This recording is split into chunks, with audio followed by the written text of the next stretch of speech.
up, you guys? How you guys doing today? Listen, I know you guys heard about what's going on between the woman saying she was Diddy's madam. I took a little time to actually research because I wanted to make sure this woman was legit.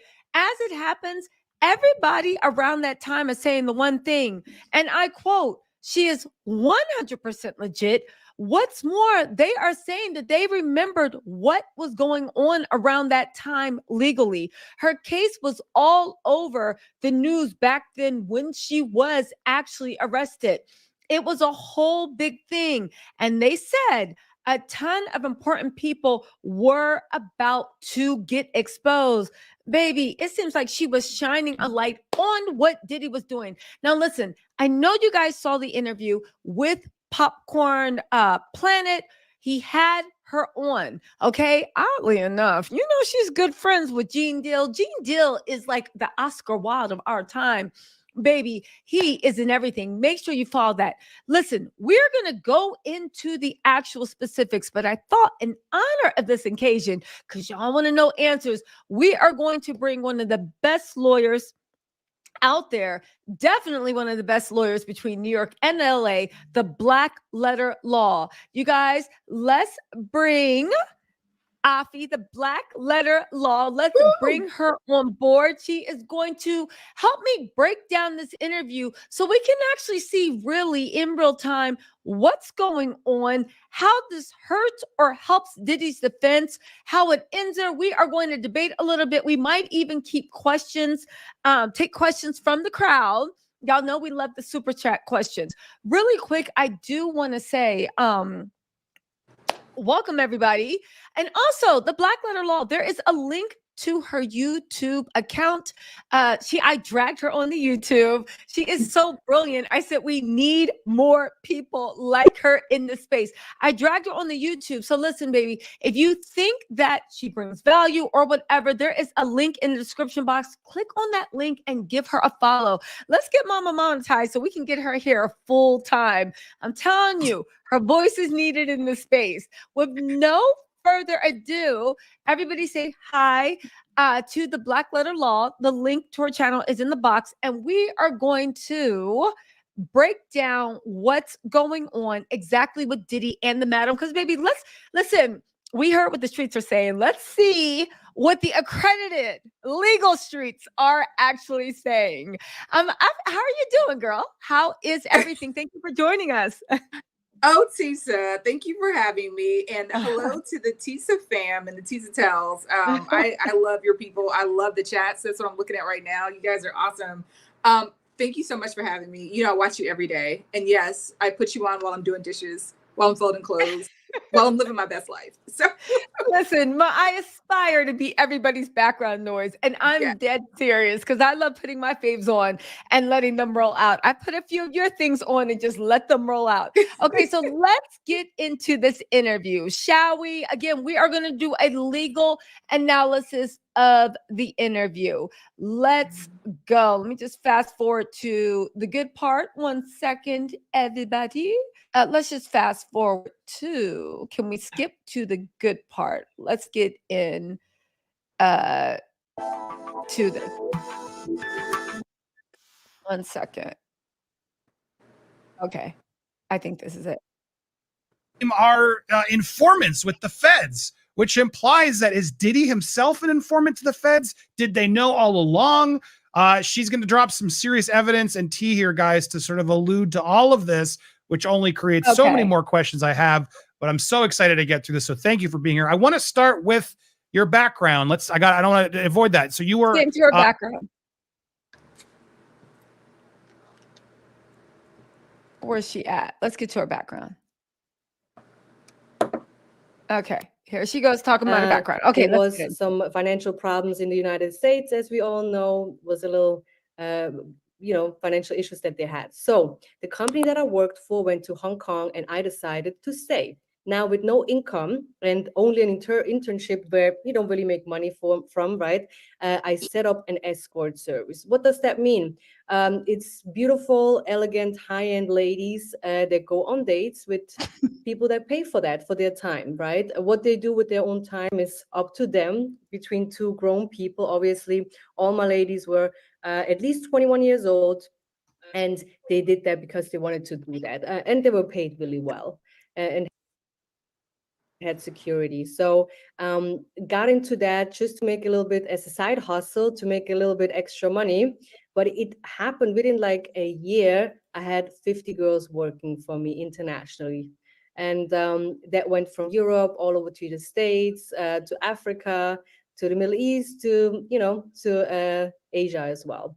And these girls, I'm from Switzerland. I'm half Italian, half Swiss. And in Switzerland, prostitution is legal. So these girls that came actually to the States that I was flying in, they were there on a 3-month visa, the regular tourist visa, and they already knew how to work. And again, they did that on their free will, and made a bunch of money and left the States again.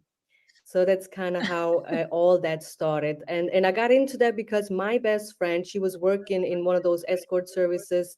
I never did. Obviously, no judgment. But I was really good in managing it, like setting up the times, make sure everyone is on time, kind of coach these girls a little bit how to be a lady, and how to keep it interesting, because looks is one thing, but as well, you have to be able to keep a conversation and entertain these gentlemen. Yeah, and no judgment. I just want the background there because I think also relevant based on some of the charges Okay, Diddy's so facing. I want you guys to really know her quick, background. And so through that work, let me just pause this really quick. Okay, so really quick, in case everybody doesn't know, I'm just going to turn my camera off for a second. For some reason, something is going wrong with this stream. It's so weird. Anyway, really quick, if you guys, are we having technical difficulties? You're freezing, but okay. Hold on. I'm here by myself. Oh, Lord. Okay, I'm just going to turn my camera off really quick if I'm freezing. Okay, so listen, really quick. If you guys don't know, it is incredibly easy to start your own blank industry. I hope nobody does that because you might get in trouble. She's from Sweden, where she's saying it is legal. But apparently, all you need to do is really grab some girlfriends, make friends, and then be like, sweetie, sweetie, sweetie, you're so beautiful. You're so beautiful. And get into that. Again, this case was all over the news. She had girls. Now, what she was teaching them to talk about, I don't know. But here's the thing. Even though she was allegedly Diddy's madam, it was alleged during that time that she was supplying all the parties, all the industry events, baby. She had everything on lock. Let's just continue really quick and get into this. Let's see. Did you want to comment on this, or you're good? Okay, let's keep going. That you were then also started an internship at Sony. You met D-Rock, which was Biggie's right-hand man at the time. Also then connects you to Uncle Paulie, who was head of security, connects you through Diddy. And so that's where all these connections to Diddy and that team happened, yes? Yes, exactly. So I met D-Rock just being out and being all at these places where he was as well. And he invited me to some event where I brought my friend with me, and my friend started dating Uncle Paulie at that time, which was the head of security. But that was back at that time. I don't know if he's still working there or not, but he was around for many, many, many years. I think he's pretty much well known in the industry. And so they started dating, and I started to form a friendship with him, more like a brother-sister friendship over the years. And that's kind of how we started doing business together. At first, obviously, he did not know about the girls or all my other businesses, because my goal was to be a manager or A&R in the music industry, setting up tours, anything like that. That's how I that was my long-term goal. It was not to be a madam or run escort services. That was just a means to like survive. Okay, oddly enough, this is a narrative that you continue seeing with anyone that's actually associated with Diddy. Their goal was not to be a madam. Their goal was not to be A, B, or C. Their goal was to be a DJ, to be a producer, to be an intern, to be whatever they wanted to be. And it seems like Diddy always kept selling them some sort of dream that just never, ever, ever seemed to pan out. Okay, let's keep going. Hold on real quick. We're just giving you background. Then we're going to get into the legal aspect of it. But I just want for everybody that hasn't heard the video, just a little bit Life more in New about York, it. Let's as go. you know, it's very expensive there. Yeah, without a doubt. And so you're figuring that out. That's all happening, and that's when you get into the sort of the Diddy scene, the Diddy parties, Right. etc. We have to be careful on some of the keywords we say, but substances were then brought in, and that's when things and women, and then at a certain point, you were asked to bring in certain amount of substances more than you were comfortable with. Correct? Right, but that was through the through Uncle Paulie. That was not for the party. So there's a difference between the parties and the studio and so on. That was just small amounts. But then obviously for me, it was not even the interesting part. Like with those substances, it was more like for parties, favors, and for the clients, right? And then if someone asked me for it, I Sounds would like just give it Brandon to to them. me. It was not even about making money. It's just more like getting favors for favors, right? That was more a little Yes. bit my way of dealing with it. And since that they were Okay, so taking a honestly, liking I have to stop this right here too. One thing that jumps out for me is her making very certain to say that she never took any money for this. It was a favor for a favor. Now, again, I'm sure this young lady is telling the truth, but it does seem throughout this whole interview that she's positioning herself so she can't get into any more trouble, right? I never sold, I didn't do this, I was doing that. She's making sure that it was favor for favor. So that's it. I'm thinking I can never blow back on her any position with intent to distribute. You know that if you are holding a certain amount below a certain weight or whatever, that is a difference between getting certain charges and then of course things going from a misdemeanor into a felony. I just find it odd that she is distinguishing this, and this is one of the things that makes me actually think that what she's saying is legit, because she's being very, very, very careful about the way she goes about it. But let's continue. that product. They asked me to just set up, or they just wanted to know who my connect was, right? Which I was not able to give out.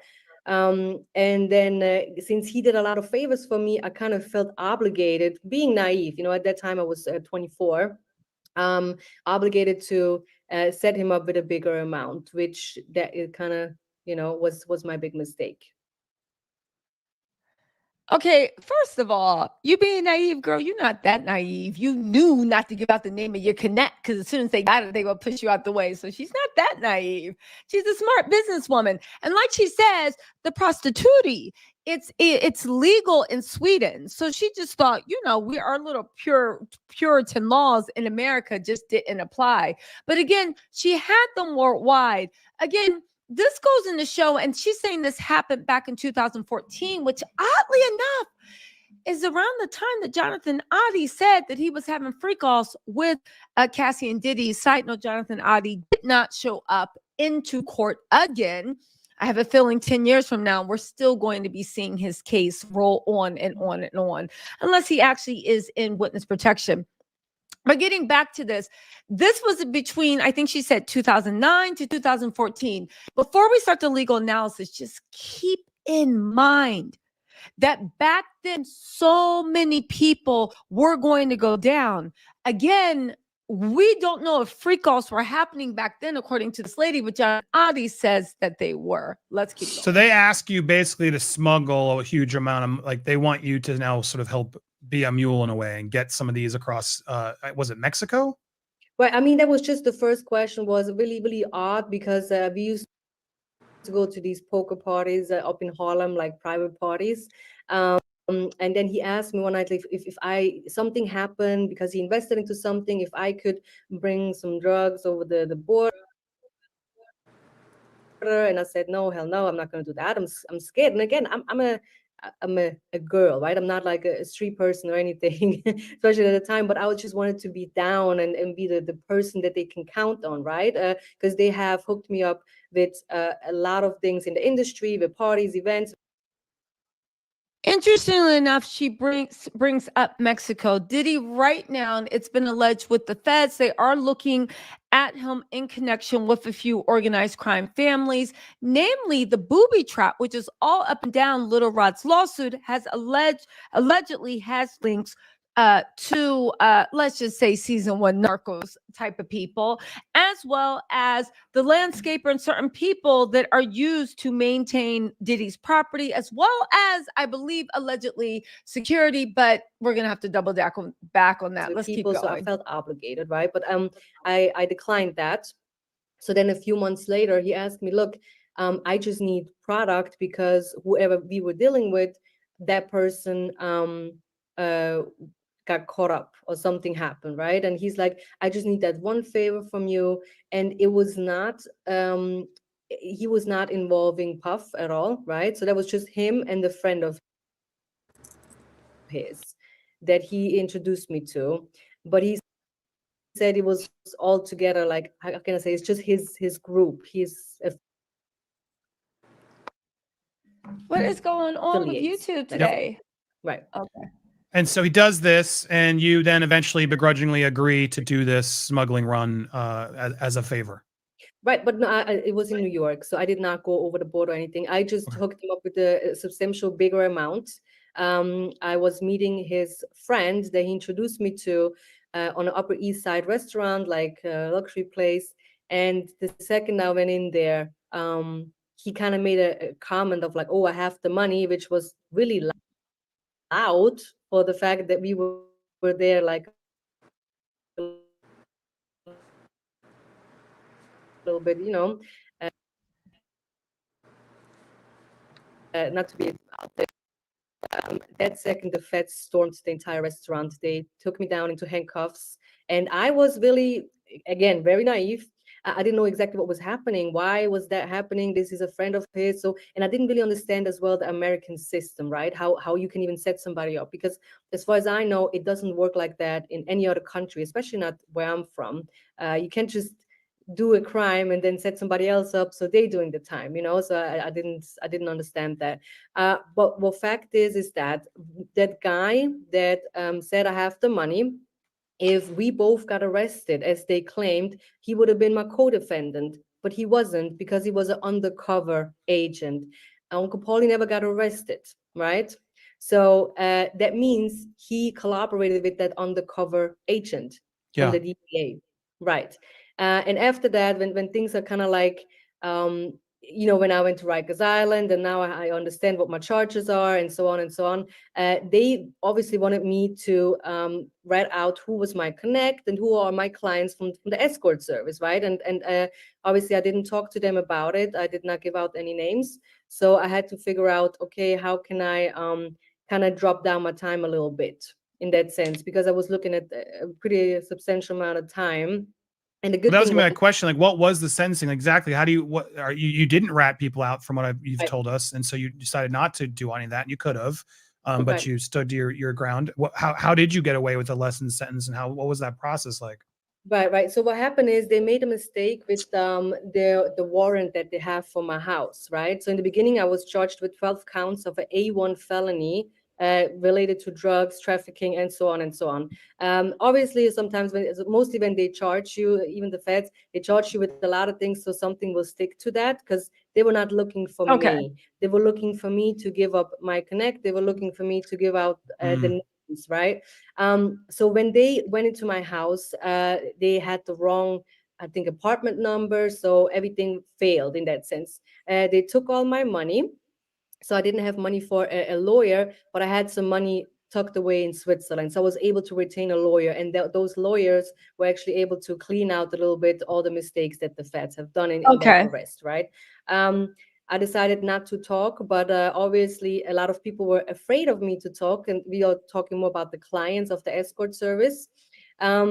And that way there was some favors open, and I was able to get a lesser sentence, right? Because in the end of the day, it's all the same circles that they're running in. Okay, so interestingly enough, and Afi, I want you to actually weigh on this. When she's saying that she was able to get this thrown out, because I have questions on this. She is talking about Diddy might be an informant. I don't know. Afi, weigh in on this because she's talking about the charges that she was able to get out. A mistake on the search warrant here, something on here, and the charges were lowered. What's the odds that she actually gave up information? Because I find it odd that she's actually really talking about a lot of things. Just from what she described in the way she was able to either get charges lessened or thrown out. Does it sound feasible, or does it sound like there might be something to it? And in your experience, is that normal? Yeah, it's totally normal, and Okay. she probably doesn't have any criminal history. Hold on, can you hear me? Yeah, we can hear you fine. Yeah. So she probably doesn't have any criminal history, and usually, if you don't have any criminal history, you can, get a decent lawyer, and you can get some reductions. But from what I heard, it sounded like it wasn't Uncle Paulie, but it was somebody else who had set her up, basically, right? Yeah. So so I'm listening to it, and I'm thinking, usually what happens is it sounds like that person had gotten into trouble prior to meeting her, and he had somebody on his back. So a lot of times, someone will have a police officer or investigator, detective, or what have you on their backs, and they'll get information from them. They'll be a perpetual confidential informant, and they literally, will have a boot on their neck from these officers, and they give over information. So that's what sounds like happened in her case. She was just set up, and that's why they were looking for her connect. But yeah, definitely, I think that I don't know if she talked. She very well could have, but it's not completely abnormal.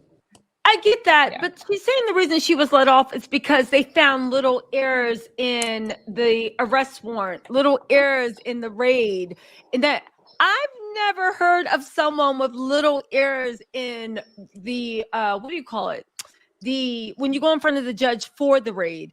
I've never heard of those little things, not enough to be fruits of a poison tree, but just little ones in some way, in any way, shape, or form, play an issue into a lower sentence. You either get things thrown out because it's fruits of a poison tree, or it's allowed as evidence. How does that work out that would somehow lower her sentencing?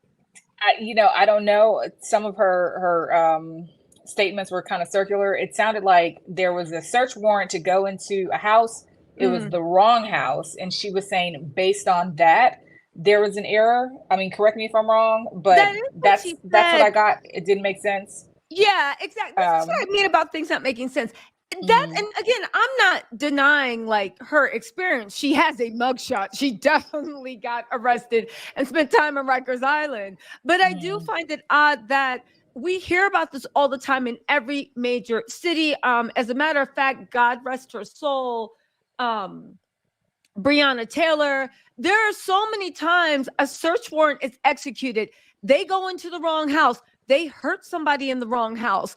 They do this, they do that. And at the end of the day, not only are the people in the right house still arrested, but the people that they might have hurt and gone into the wrong house, there's no charges against the cop. It's just the way the cookie crumbles. On top of that, if there is a felony, a murder that occurs in the wrong house, they might even attribute that, depending on what the search warrant was for, to the person that they were actually looking for in the right house. So again, I've never seen them, because she went to Rikers Island. I can understand that they said, okay, like we went to the wrong house. We didn't get information that could help us with the arrest. Throw it out. It's just weird that she's saying that, which leads me to believe when she's talking about what's his name, Paulie, which was a close associate of Diddy, Gene Dillon, whatever.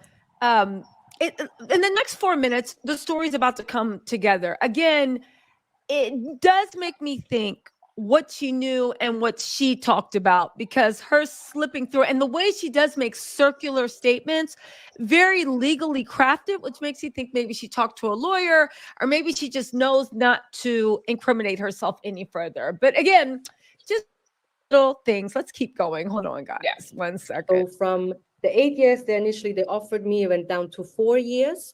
And because it was a nonviolent crime.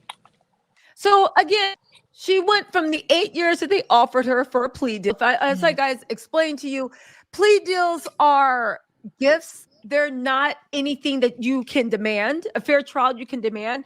Plea deals are gifts. When the federal government for stuff like that does give a plea deal, usually you are offering them something in exchange. So maybe what she's trying to say is the 8 years that she was facing, maybe that was the maximum penalty because it was her first offense.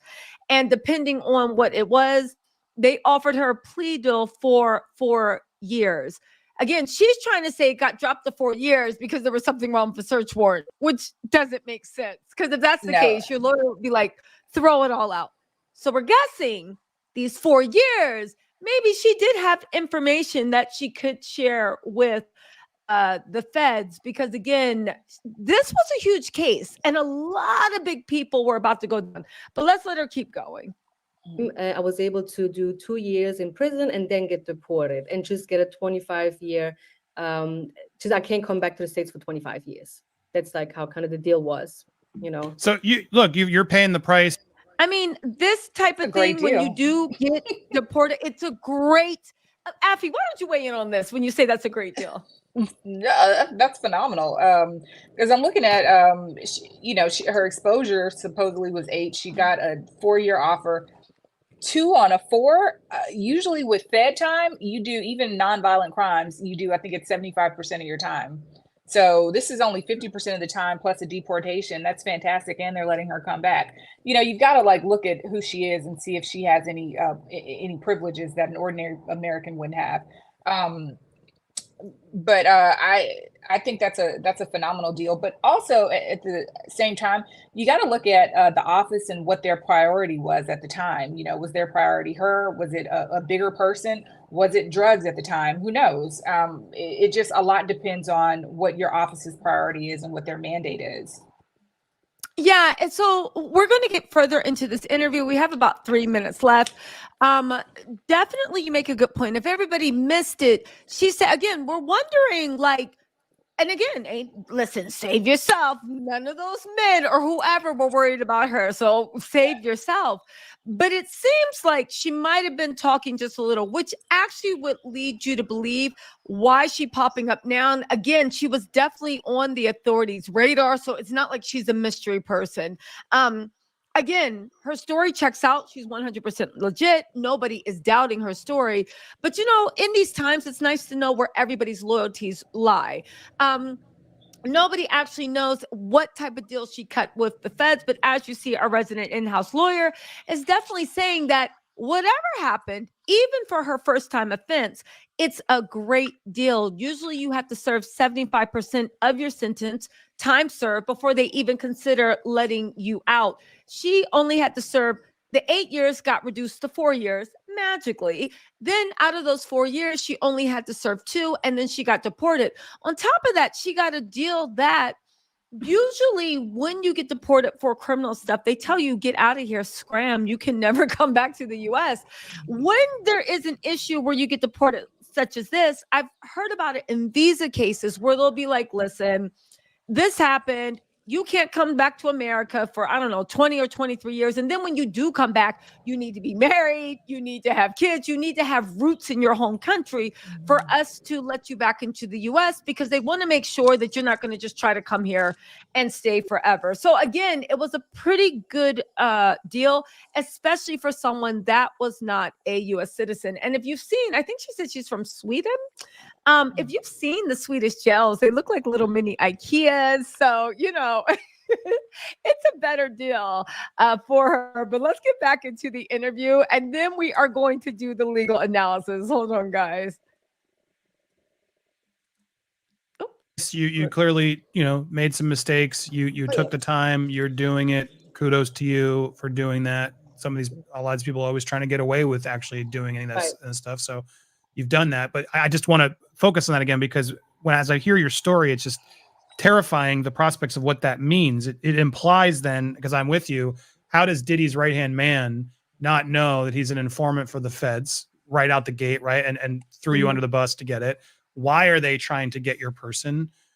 Are the feds covering up for Diddy? Are the feds working with Diddy to wipe out the competition because you're bringing some small party favors to a party? Okay, here we go. Are they trying to bring their own in? There's a lot of questions in my head then goes to why were the feds coming after you and not them? I mean, are these questions valid? Do you have these questions too? Yeah. No, and again, I have talked to different people. One of my really good friends is Gene Deal, as he Yep. has been very big on this whole P. Diddy situation, has been talking about it for years. And he has told me that, look, in the streets, it's known that Uncle Paulie has been a rat. And the reason was because when all that stuff happened with the BMF, right, drug ring has supported all the businesses of the music industry, right? Somehow Puff was probably involved as well, not maybe personally, but the crew around him.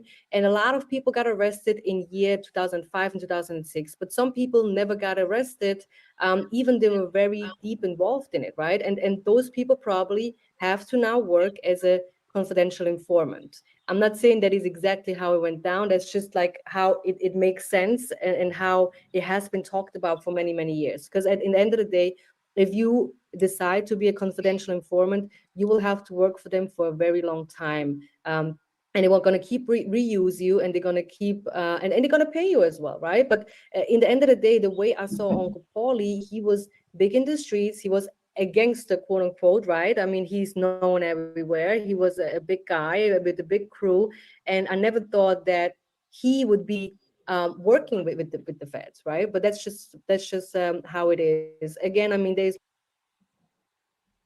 Listen, Afi, I want you to weigh in before we get to the end of I've got this. a When she thought. said she was, what's that? That's I have a thought about her and her place in this. Please jump in. Okay, so I'm thinking, Yes, please jump in.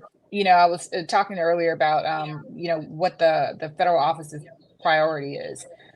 This woman from Sweden, who knows what her connects are? When you're in an area, even if your area is corrupt, there may be an order to that corruption. Officers, federal officers, local officers, they know who's who. They know the connections, they know the entry points, they know the exit points, they know the distribution points. But if you have somebody new in the game coming in and you're disrupting this order, even though it might be corrupt, it's not chaotic, it's an order and it's predictable and things are running smoothly. So maybe they were looking for whoever this new connect is, whoever's bringing in this new product into that's only one thing I can think of. That's actually a really interesting theory that actually would float, because she did say the guys that set her up wanted to know who her connect was. She was like, I'm not telling you that. So they took her out to like a really nice restaurant on the Upper East Side. Which one you think it was? She said it was fine dining. I was going to say Danielle's. I know, literally, I was like, is that Danielle's? But then I was like, I think Danielle's is in the Time Warner Center. No, Columbus Circle. So but anyway, they're in the restaurant, and all of a sudden he's talking loud, like, "Oh, so did you bring the drugs?" And then like the feds swarm in, basically. But that makes an interesting point. Her role is, like you said, maybe she was just caught up, because at the end of the day, they weren't really going after her for the escort stuff. They knew where all the sources were. A new connect came. They couldn't find the answer, so they just decided to bring her down. Now, as you pointed out, maybe that this is why she doesn't want to say anything. I mean, at the end of the day, I assume anybody that's moving weight is very dangerous, regardless. And I assume they can get to you wherever you are at in the world. Maybe the reason she got dropped down from 8 years to 4 years to 2 years, even a great deal, even if you were American citizen, it's a great deal, is maybe she actually did say who her connect was, snitch on the suppliers. She did mention something about they wanted me to move weight through Mexico. And again, maybe she just said some stuff about, oh, no, I had a good lawyer.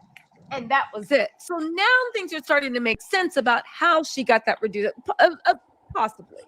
Nobody really knows, unless you are the attorneys, what happens in a plea deal. But this is actually a really good theory on what happened and where her role in the situation. Let's get to the end of this. We only have like about 2 more minutes, but we have some really good tea coming out of this. Hold on, guys. Okay. If it wants to start playing. no other way around it, or that I misunderstood, or a mishap happened. No, because he would have been locked up as well if he would not have been working with the feds. I guess I have so many questions, and we're going to talk about a lot more. But in this installment here, what do you think Diddy is also an informant for the feds? Before we even get to the recent allegations, the raids, based on your experience and what you went through, is that a possibility? I personally think yes. That's just my opinion. That's not a fact. But I think yeah. With all the things he got away with so many things over the years. I mean, yeah, and he has a lot of power, right? And he bought a media company, so he has just,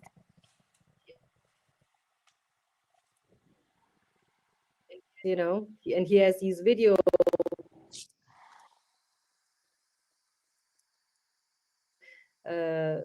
of all these influential people, as we heard, right? I'm going to stop you there because I want to get into that. I want to get into the raid.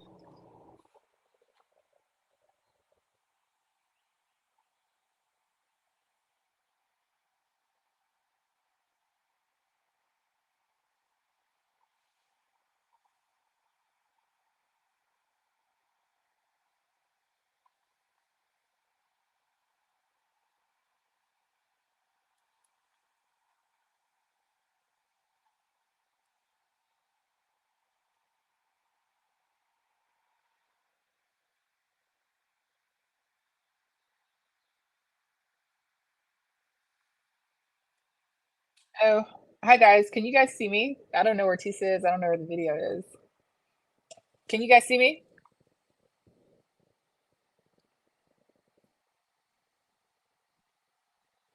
Uh-oh.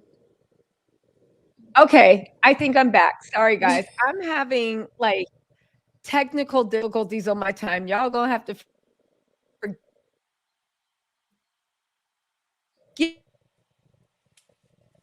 All right, let's see. Can you guys see me? Okay, I just heard Tisa.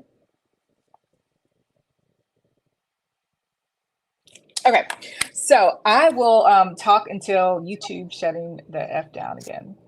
Oh, Tisa, is that you? Okay. That was YouTube is having technical difficulties with their live.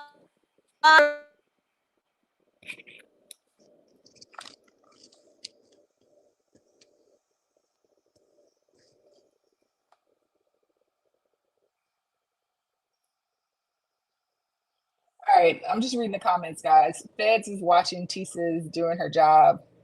Yes, we can. You guys can hear me. Okay.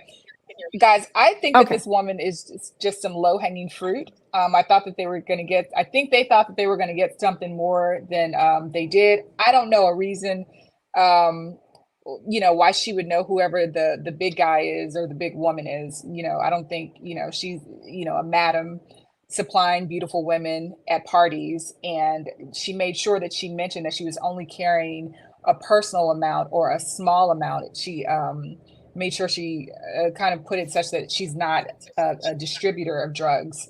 So I just think this woman was low-hanging fruit and she wasn't that significant. Okay, Afi, I do believe the chick got a reduced sentence because she gave up someone. If she's given up a big person, you know, maybe that 4 years, but I don't think so because she would have had, her exposure would have been higher than that 8 years, you know, to get just a 4 year sentence. Because remember, she didn't have any prior criminal history, assuming. So I think 4 is pretty much standard for, you know, the small amount of drugs that she had. Is my stream dropping? If she was giving up someone that big, she wouldn't be talking about it. Thank you. If she was giving up someone that big, she wouldn't be talking about it. I agree. I think she'd be somewhere politely thanking God for her reduced sentence and living out a quiet life. She gave zero info. How does she know CIs get paid? I don't know that CIs get paid. I think the way that a CI gets paid is they keep the officers off their back. So let me tell you guys how a CI works. Tisa, I don't know where Tisa is, but I'm just going to keep talking until she comes back. But how a CI situation works a lot of times is a person will get caught doing something. And the police officer will say, hey, what do you know? What can you offer me? What can I get in exchange for not prosecuting you? And, it won't be just one time. They'll continue to, what do you call it? Like squeeze that turnip and see what they can get out of them. So that, and they get paid in that the officer doesn't seek to prosecute that person. They don't seek to arrest them, bring them in, and get them prosecuted. So the CI wants to keep the officer happy, and the officer wants to keep his foot on the neck of the CI. I love you guys in the comments. They get paid. Some just work for them for years. Yeah, it's never really in money. How come no one came to save the dogs when Diddy parties? What? Diddy is doomed. I do believe that he is going to be charged, and I do believe it's coming soon. Somebody said I'm logging out till you come back, Tisa. Tisa, where are you? I'm like talking here.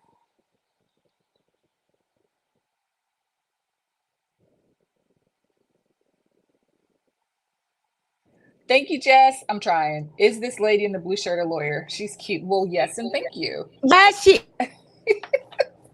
it.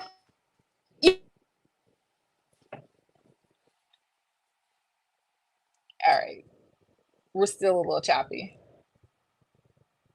Also, I want to say, like earlier when this woman was talking and she was talking about prostitution, I didn't think it was a big deal. Soliciting a prostitute is a misdemeanor, so it's never a big deal. With respect to the time that you would get or your exposure, meaning it's a misdemeanor, you'll probably get 6 months.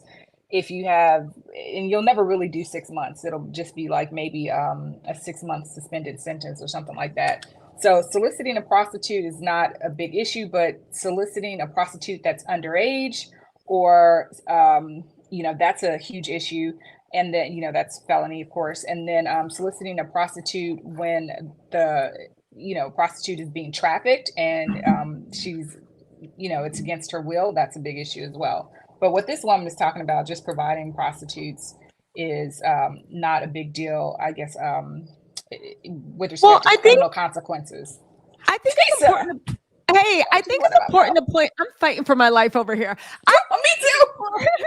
I think it's important to also point out that all this stuff was going on between, what did she say, 2004 and 2014. Let's not, but most of it was between her heyday, 2004, 2005, 2006, 2007, 2008. Let's not forget that blank trafficking actually became a big issue in about the last 10 years. Before that, even if you were a madam and you were moving girls, they didn't have a federal minimum and maximum time because it wasn't recognized as a serious offense. So instead, like you said, it was a bunch of little offenses that might add up, but nothing like it is now. And if you find out somebody has a brothel of 50 girls, the first thing you're going to be hit with is a blank trafficking charge. So let's hear it for the federal government for actually codifying what has turned into modern slavery. But let's actually talk about this. When she talks about being a forever informant, because this is what I wanted to actually get with you about. People have talked for a while about Diddy actually being a possible federal informant. Okay, now there is some paperwork, some documents that would lead you to believe nobody actually knows what's going on because, of course, they keep that very close to their chest because somebody shouldn't be able just to look up and be like, oh, yeah, you're an informant. If that's the case, every criminal undergirl would look and be like, okay, informant here, informant there. So my question to you would be like, let's just play the world of hypothetical. Let's just say that Diddy is an informant on state and local level, or perhaps Diddy is a federal informant, maybe not Homeland Security level, but maybe FBI level. How would that play out as opposed to him looking at these current sentences? My one question I've always wanted to ask you is, have you ever heard of authorities, state, local, or federal, taking down one of their own? And if they did, and when I say one of their own, an informant, and if they did take them down, why do you think that would happen? So, no, I haven't heard of anybody, off the top of my head that I can talk about, them taking down one of their own, like anyone of note. But you have to understand, there are two things. Is this arrangement a formal arrangement, or is it an informal arrangement? That's the first thing. At what level is this arrangement made? And by level, I mean, what level of power, and by whose authority? And then the third thing is, you have to remember there's always going to be a changing of the guard. So, supervisors come and go, elections come and go. So there's always a changing of the guard, and that deal that may have been in place for 8 years or 12 years may not be in place right now. So, that's always a big issue. Even when we have, just same example as when we have a change in presidents. When you have a change in senators or representatives, it's a changing of the guard. Same thing with judges. So if it's an informal arrangement, it might not. Hello, thank you for coming back, honey. If it's an informal arrangement, it might not be in place anymore. Power changes. So that's my response to that. Let's slow this down, because this is very interesting to me, and it's an angle that people haven't discussed before. Let's talk about the formal and informal arrangements. Can you explain that to everybody? If you are an informant, or if anybody is considering becoming an informant, right? This is not legal advice. This is just hypotheticals, okay? So explain the difference between an informal and a formal arrangement to be an FBI informant. So, and I'm more familiar with an informal arrangement, and it would be somebody who is, somebody you're dealing with, who I think has some leverage on you, and you work something out. Please hold off on these charges. Please hold off on this investigation. Please, it's a trade out, and I will give you someone in place of me. I will give you something bigger than me. It's just an informal arrangement. And as long as the person you're working with or the team you're working with is in power, then it's good. And again, when the guard changes, the guard changes. So is this something that we've seen in movies where, they got the neighborhood crackhead scratching, going around, come on, let me get those rocks.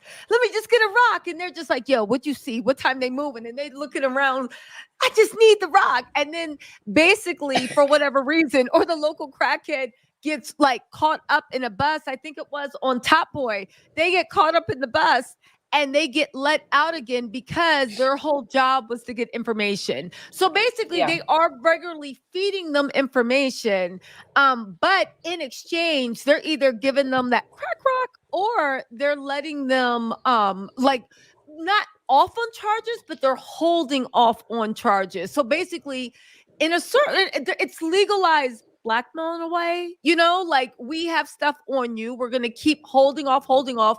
Your debt to us is going to be bigger and bigger and bigger. Pretty soon, if you want to leave the arrangement, your whole life can be gone because they can So what's a formal arrangement then? That's exactly what it is. So I think that a more formal arrangement would be kind of like if you think of a plea deal. Okay. If you think of a plea deal, you get arrested, and your exposure is 20 years, or your exposure is 8 years, like this madame that we were talking about. You do a formal arrangement saying that I will give you X, Y, and Z information. I will be honest to the best of my ability. And, this is the trade out. And I think the difference in the formal versus the informal is it's more finite, and it's not, it's not like I have leverage over you for all of this time. So that would be the benefit with the more formal arrangement. That's interesting you said, because I saw the paperwork for Diddy, and is it possible just for someone to have both? Because I did see some information for Diddy. I don't know if it was DC or New York. I want to say it was DC, where there was something in a plea deal.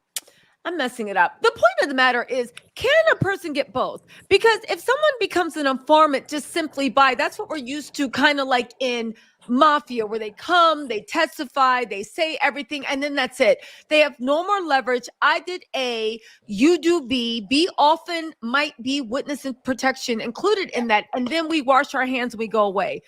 You have no more leverage. Can you have a connection, a combination of both, where you might have offered testimony or information, you got your deal, but then as time goes on, you now agree to keep giving information and basically turns it into an informal arrangement? Or is it usually, from what you've seen, one or the other? Because it can be, so that would be some type of like hybrid relationship, but that again, the key word is if you've built a relationship with someone now, and then now this is a situation where it benefits both people, you can definitely have some sort of hybrid situation like that. Again, you've built a relationship and now there's some reciprocity.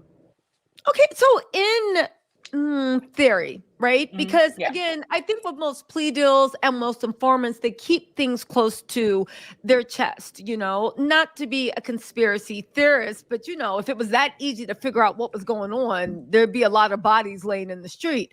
So in theory, though, have you ever heard of an informant in an informal arrangement? Because a formal wouldn't really work. Formal, if you give A, we give you B, and that's it. If you renege, you're going to jail, whatever. In an informal arrangement, have you ever heard of somebody stepping out of line, somebody going too far, or someone for whatever reason being like, listen, the deal's off, we're hauling you in? At one time you were giving us information, but you're no longer used to us. Absolutely. If the value's gone, and something you also have to remember too is, what does that officer or investigator have on this CI? Because you have to remember there's also a time within which you must bring charges. So you can't just hang something over somebody's head for 10 or 15 years. If it's a felony, even if it's 20 felonies, you have, depending on what state, and if it's a state charge or a federal charge, you have a certain amount of time within which you have to charge a person. And I'm talking about 2 years or 3 years. Like you're not going to have an informal arrangement with somebody for 15 years where you're holding that over their head, unless it's, of course, something like murder or rape.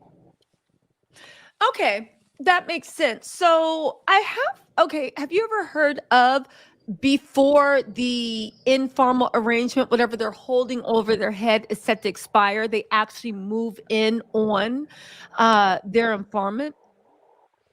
No, they might put a little pressure on them, but personally, no. I've, the arrangements that I've been privy to, it's been pretty decent relationship. I haven't seen much acrimony. Of course, it's burdensome on the defendant or the CI, I'll say.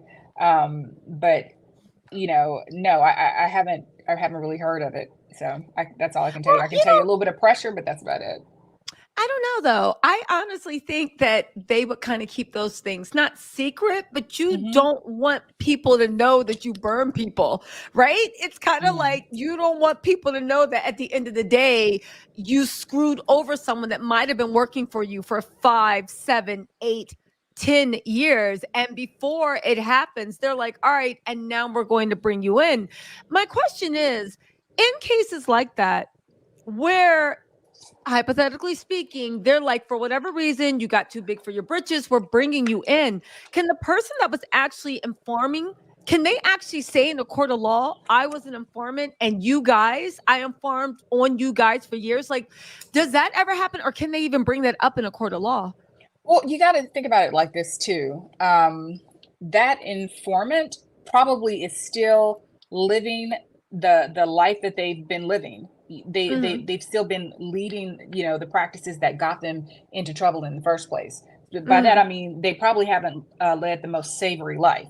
So there are probably things that, I'm telling you, there's a statute of limitations, a time within which you can charge them with a crime, but they've probably been collecting a lot of things along the way. They have, but look at a lot of things along the way. Just some bad acts, like some crimes, some bad acts, Okay, they have privileges. Listen, we're gonna apply this hypothetically, right? Let's just say there was a hip hop record producer mogul, right? And let's just say his name was Smitty. And let's just say Smitty, for whatever reason, maybe when the rap scene was really coming up and there was East Coast, West Coast beef, there were gang members, there were black mafia family, there were all these organizations that the feds either through genuine concern for the community or racism, because they don't want to see young Black men get money, whichever version you believe. Let's just say that they choose to have this person, because this person is accused of beating people with bodies, causing a stampede where people are almost passed away.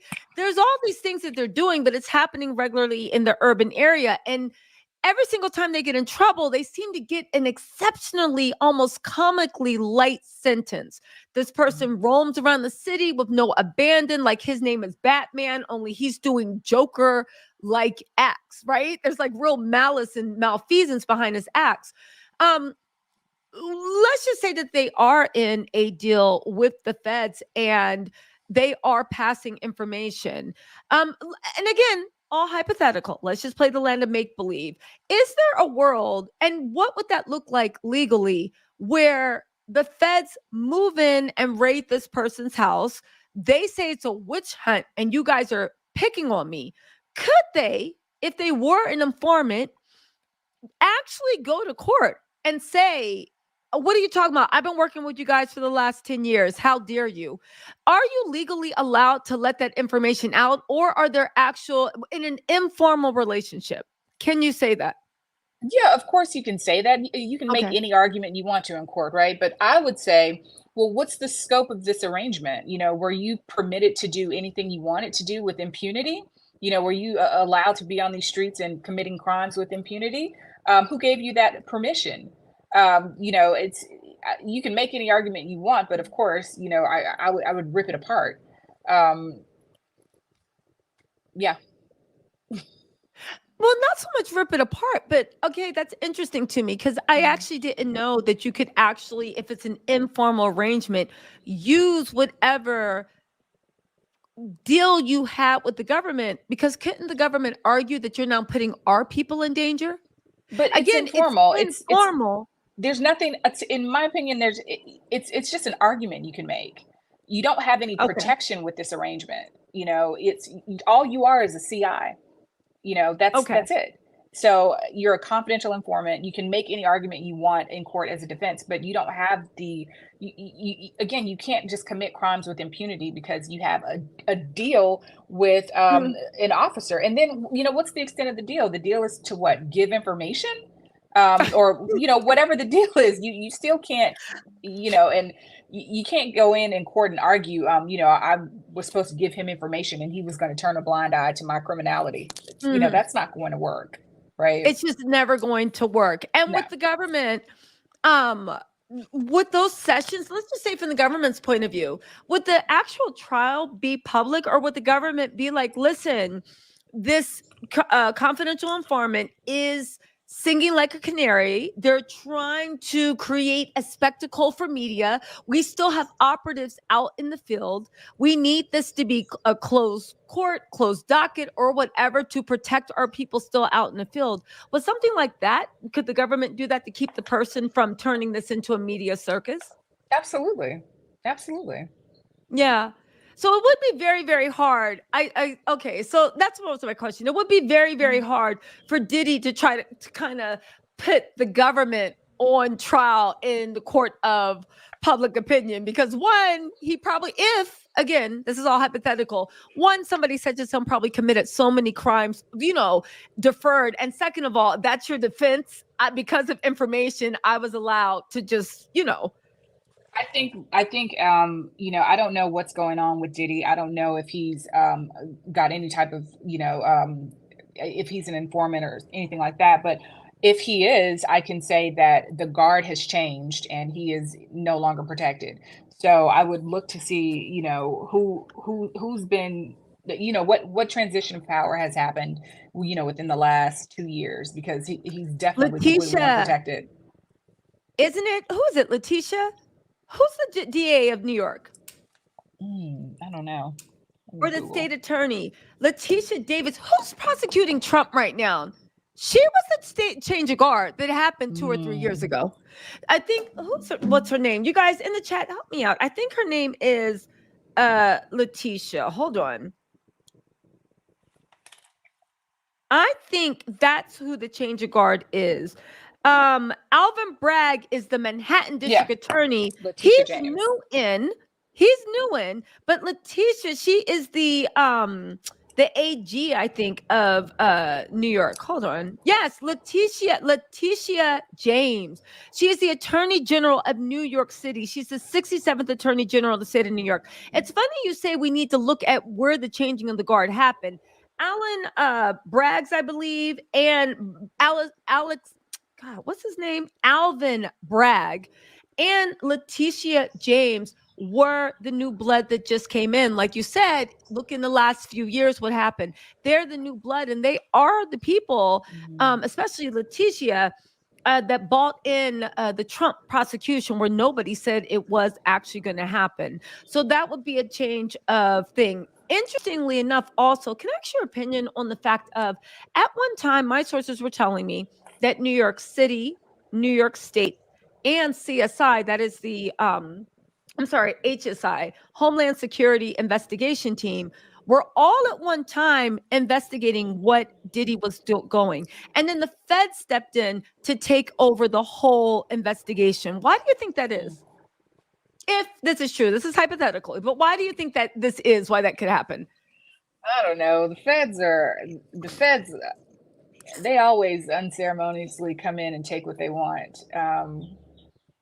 If they think that they have a solid case and they can handle it, they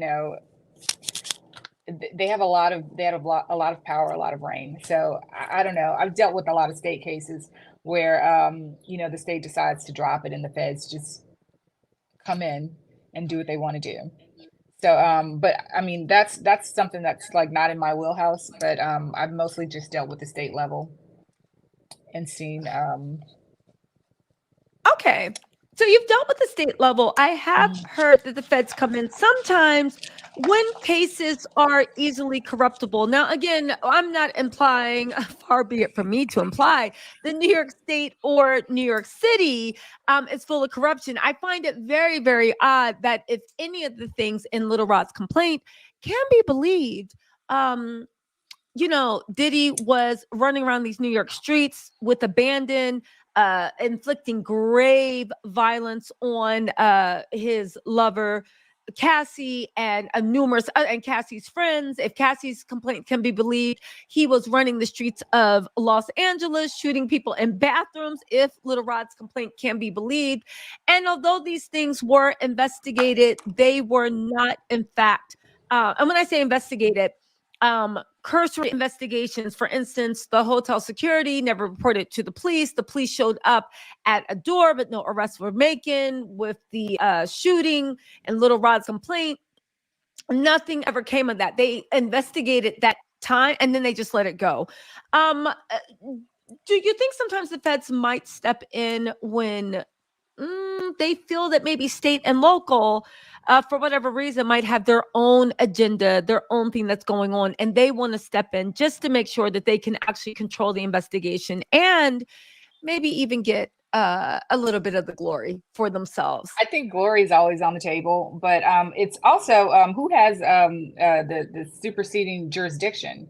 Sometimes the state might have jurisdiction and authority to prosecute, and sometimes the feds will have that jurisdiction. So I think that's one issue as well. Yeah. Let's see. Hold on. Can you explain superseding jurisdiction for everybody? Yeah. Hold on 1 second. So it's kind of like, let's see. Let me give it. So superseding jurisdiction, is it kind of like every crime is committed in, there's different crimes, but if most of the crimes involved interstate, if most of those crimes involve interstate wire fraud, interstate trafficking, interstate this, interstate that, right? And they aren't crimes contained in that district primarily, that the feds can actually supersede and say, listen, a lot of the crimes are federal. This is a danger to the public. We need to take over to make sure in the in the interest of justice, everything is tried in the most efficient manner. Or what does it mean? Helen? So sometimes, like let's say I was trying to think of like a simple crime, but you can be charged with a crime in state and federal court. Sometimes if it's too expensive for the state, if they don't have the manpower, if they don't have, I guess, the capacity, they can turn it over to the federal government and they can take it. Sometimes the federal government will say that that's not our priority and they'll leave it with the state. So that's pretty much how it works. But usually, sometimes, again, there will be a crime committed in a state, but it's a federal crime. So you won't even be prosecuted, or you can't be prosecuted in that state, but you can be prosecuted on a federal level. So I guess I'm trying to think like marijuana in California. You know, True. It's not a state crime, but it's a possession is a federal crime. And I'm not really familiar. Is that the same in New York?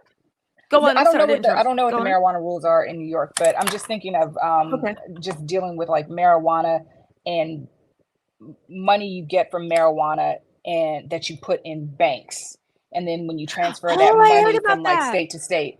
I'm trying. So I heard about that. So if you guys don't know, marijuana is still illegal on a federal level. So hypothetically, if you were going through TSA, flying from New York to California, and the TSA agent wanted to be petty, right? They could get you up on charges for possession because you are not allowed federally, and anything going interstate usually deals with federal. They could technically hinge you up. Now, what's that? Oh, I was reading the comments. I'm like, I'm a lawyer. Somebody said I've seen this young lady before. Yes, she's a lawyer. This is a regular in-house lawyer. Also, you guys, there is a link to subscribe to her channel. We are trying to get her monetized so she can start doing this full time. And y'all got to hear me run my mouth all the time. Y'all will have a few channels to pull from. Make sure you guys, when you get a chance, click on that link. And subscribe, and then hurry back here and give me a like. Is it too much? Okay, fine. Baby steps. Subscribe to her channel. You can give me a like on another video. But I love you, Jesus. So for instance, when it comes to that, I actually read an article about this. This was years ago. So apparently because having a dispensary or money or anything like that, it's illegal in California federally. Banks, any bank is insured in America by the FDIC. What does that mean? If all the banks crash, you are guaranteed that minimum deposit amount. I don't know. I thought it was 175, maybe it's 250. I don't know. 275. You have to look. If you have more than that, congratulations. And also diversify and spread your money out in case the banks fail. You can get all your money back. But that's just something to think about. The whole point of the matter is, so when these dispensaries and shit are making money, and they are making big money, they are not allowed to put their money in any banks because all banks are basically insured by the government. Because of that, they have rules. The rules which were created during the heydays of Miami Vice and when Colombian dancing desks were making an influx into the country, which, by the way, it wasn't Reaganomics. If you listen to economists, it wasn't Reaganomics that actually gave a boom to the economy in the 1980s. It was the fact that all that drug money was coming into America in mass amounts, and there were no money laundering laws. There was no laws against that money. So all that money from overseas, Latin America, wherever, flooded into America. We are talking about billions of dollars, okay? And what they did is they made those laws, and basically an iron curtain came down, and boom, all that money was trapped in the USA. But there's more, okay? So that's why those laws were actually made. If you want to be a cynical, to trap that money in the US. If you want to be actually practical, all right, y'all can't just be using America to to keep money so you can be safe while you're running a criminal organization overseas. And it actually was encouraging the criminal organizations to come to America and set up shop, since they could actually do things with their money with abandon. So anyway, cut to the 2000s, right? We're in, marijuana is legalized in California. All this stuff happens. However, the federal government is like, not so fast. We still think that shit's illegal. We don't care what California state makes you do. That money is illegal. Money is under the money laundering, the Anti-Drug Money Acts. You can't put it in the banks. Now, that was meant to discourage. This is what they said on paper. It was meant to discourage people from opening dispensaries, because the federal government can't tell states what to do but they can make it very hard for states to do what they want. So if a state makes it legal, but the federal government does, as long as the feds can't catch you, we can't tell you no, technically, but we can make it very hard. So what do? We're going to say you can't put your money in banks. That created a whole subculture of privatized banks where people would regularly make runs once a week, once a day for popular dispensaries, where they take everything over armored guard style, over state laws into one holding place where all these dispensary people keep their money. Now it's very expensive, but also it's super, super well staffed with security, because you can imagine, right? If we can hit this bank up and get this money, and let's also not forget, if we do it, it's not like they're going to hit us with bank robbery, because it's not a federal bank. So the security is like Fort Knox. Interestingly enough, the cartel actually got involved because, baby, they can supply some of the best security out there. So it's just a weird thing about something made illegal. There is still a black market that's actually a dangerous black market in who's going to guard all that money and hold all that money, because again, the banks said no. But anyway, sorry to take you guys off on that tangent, but yes, this is the That was example. beautiful. Yeah, but this is the example you were talking about, where something is legal in the state, but not legal in federal. And sometimes the feds will supersede and be like, we have it. Again, we talked about it also on this channel, the glory. And this is, I think, the one thing that if I was Puffy, Diddy, whoever, I would be crying into my cornflakes every morning. I would be mixing vodka, strawberry favorite vodka, into my Frosted Flakes every morning, just trying to numb the pain. Because, and this is the interesting thing, Diddy, oh gosh, they're going to make an example out of Diddy. If there's one thing I've seen from watching CSI, blah, blah, blah, U.S. attorneys love the drama. They live for the drama. You can literally make your whole career out of getting a big fish, bunny marching them into court, destroying them in court, and your career is pretty much made. It sets you up politically. It sets you up for elections if you want to go into state and local. Even if you want to go into politics and presidential, it sets you up for life. Even if you have a job on the head attorney, the U.S. attorney, the top spot, right? It sets you up for life. Afi, why don't you tell us a little bit about that? And again, we have, with all due respect, it is a game of who can you bring in. It is a lot for clicks and views, not only for their careers, but also it's a powerful deterrent for anyone that might be thinking of doing the same thing. I mean, for God's sakes, I thought about every time I fill out a application for a car or a rental. Remember what happened to Teresa Giudice? Like, even it gives you pause, because for everybody else that might make a similar crime, you look at how harshly the feds dealt with someone that you might have sympathy for, like Teresa from Real Housewives of Atlanta. And it makes the average citizen think twice, because you realize like somebody's life was ripped apart. But what's your take on that? So yeah, just going back to what you said, talking about the glory, I think it's a big deal. And I think AUSAs, they all have their different departments and they all have mandates. Sometimes, different groups will go after drugs. And again, it just depends on what's on the agenda for that, the head attorney general. What are his marching orders? What are the big issues facing the region, facing the nation? So, it might be drug enforcement. It might be gang activity. It might be criminal gang activity. It might be dealing with, anything coming across our borders. It might be dealing with wire fraud, anything that protects consumers. So, all the time, I'm on LinkedIn and I'm looking at, my colleagues who are AUSAs, and they're talking about, they're posting about, different gang members that they've brought down, or different major drug busts that they've been a part of, so, and of course, we're thankful for that. But a part of it is, of course, glory, and for a particular person to get to the next level in their career, which I think is normal.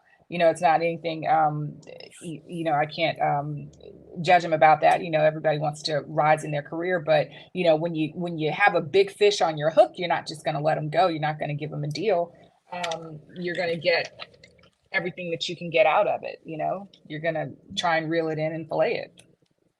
Exactly. Really quick, I want to thank Holly W. Holly W, if we can. Okay, there you go. Oh, you guys, I'm fighting for my life in this live, but we're going to get through it. Holly W said, come for the scandal, stay for the receipts. Thank you, Holly.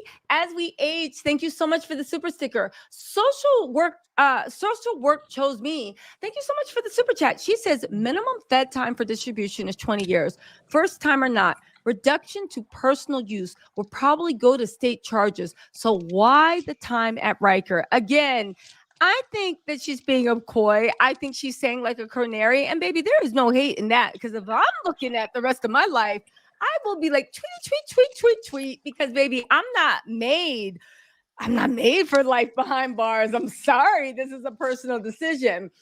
Miss Notoriety 2013 said, teaching the inspector doing us a good deed. Oh, thank you, Miss Notoriety.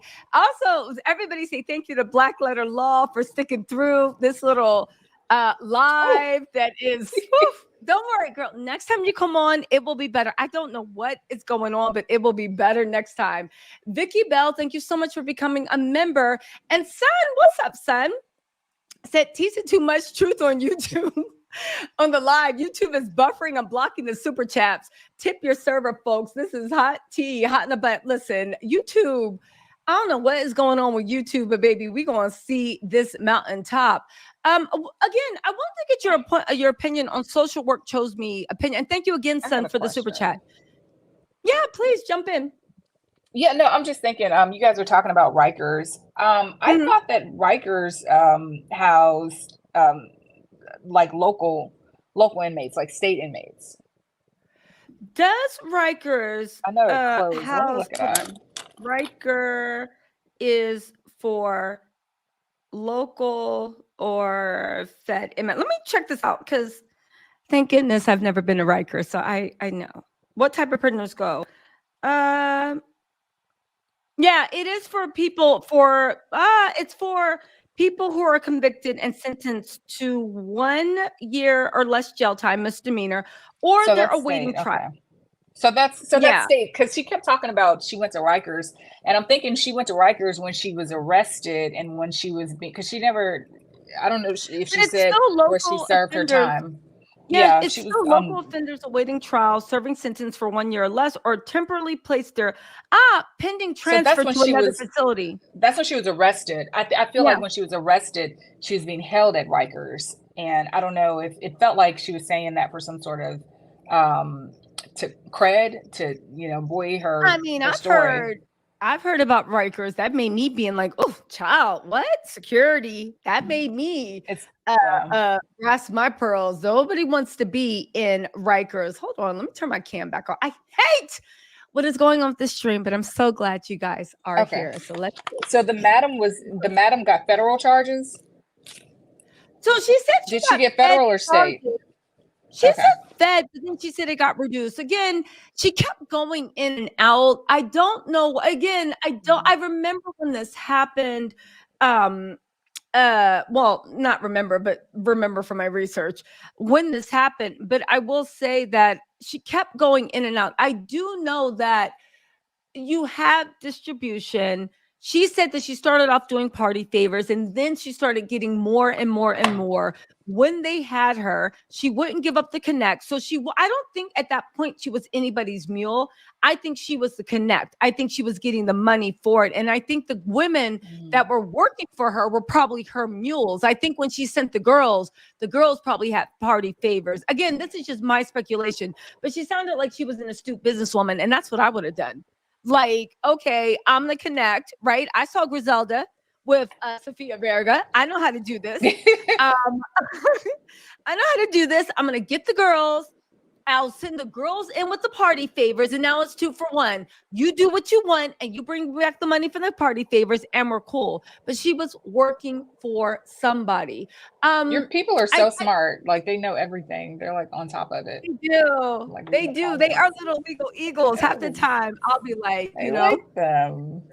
yeah, they are super, super smart. Yeah. Listen, I will say, you guys be schooling me, right? They be schooling me. Sometimes I be in the comments like, that's right, that's right, that's right.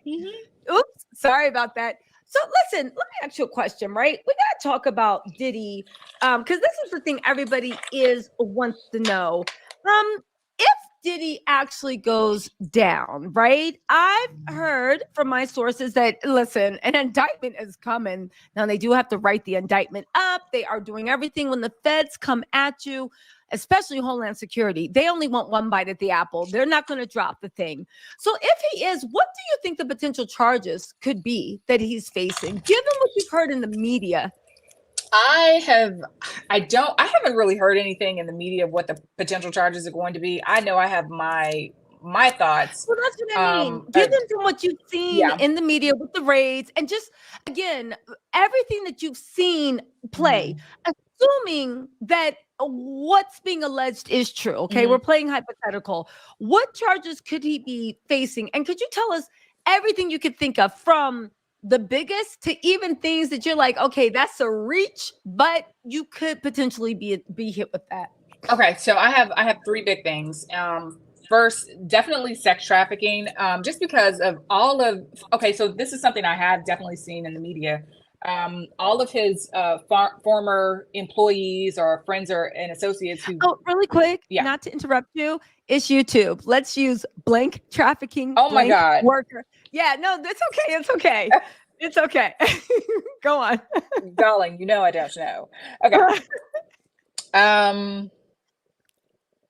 Okay, so I definitely think that he's going to get the blank for minors and adults, because even if you think about Cassie Ventura and her initial complaint, she basically said she was what's the word we're using? Trafficking. Moved from place to place. Okay, good, I can say trafficking. Okay. Yeah, you can say She was moved about. Okay. So, but everybody that's recently been in the media, again, his former friends and his former associates and employees have said that he's got videos, and it's been alleged that there were minors on those videos. So I think that's what they were going into the house to look at. So I think those are 2 big charges right there. Adults and minors. The second one is, can I say the D word, the 4-letter D word, DRU? We'll call them rugs. Rugs. Persian rugs. There we go. Rugs. Yeah, so trafficking rugs.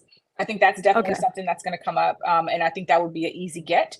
I think I don't know if it was in Cassie's complaint or Lil Rod's complaint, where, we were told that those, the bottles of alcohol were filled with slips, which I'll say the word backwards, I guess. So I think that's a super easy charge. And then the third and the easiest charge is so easy to get somebody on financial crimes, some sort of wire fraud or mail fraud crime. I think that's super easy. And those are my top 3 that I foresee. That's just easy to hand down. Also, I just had a brain fart. There was one more. Yeah, there was one more. Well, let me ask you a question while you're waiting to recall. Just jump in if you think. What about the issue with, and listen, I have my own theories on this, but I want to hear yours. The way everybody's saying, I'm not a blank worker for Diddy. You're on a state level, but how would one go about proving that somebody's not a blank worker if they're not in the room with them to actually see the trade-off? They didn't see them getting busy, and they didn't see money exchange. So how would one go about proving, or how could somebody prove that, like, girl, stop playing, you were? I don't know. My first thing is like, what's the charge? Are we charging him with employing a worker, or are we accusing the worker of being such? No, I think the charge would be, I think with Little Rod trying to say that he forced Diddy forced him to participate in recruitment of blank workers. And these blank workers, Diddy also used them to try to blankly assault Little Rod. So that would be the accusations, what the charge would be. But I think if he was a hit with a trafficking charge, it would basically be being forced to partake in that. I don't know what the charge would be, but it sounds illegal to me. How would somebody prove I wasn't a blank worker? This was all consensual. How does one prove? I know the government sometimes, I don't know, but sometimes they have trouble proving blank workers. In actual, even worse cases where there are people literally like in vans and trucks and whatever, because sometimes the blank workers have, Munchausen syndrome, or they don't want their family to get hurt. So they're like, no, this is consensual. I wanted to do this. Nobody's forcing me to do anything. But how do you think the government could actually force? Is someone saying, no, you forced me to participate in this? And some of the blank workers are saying, no.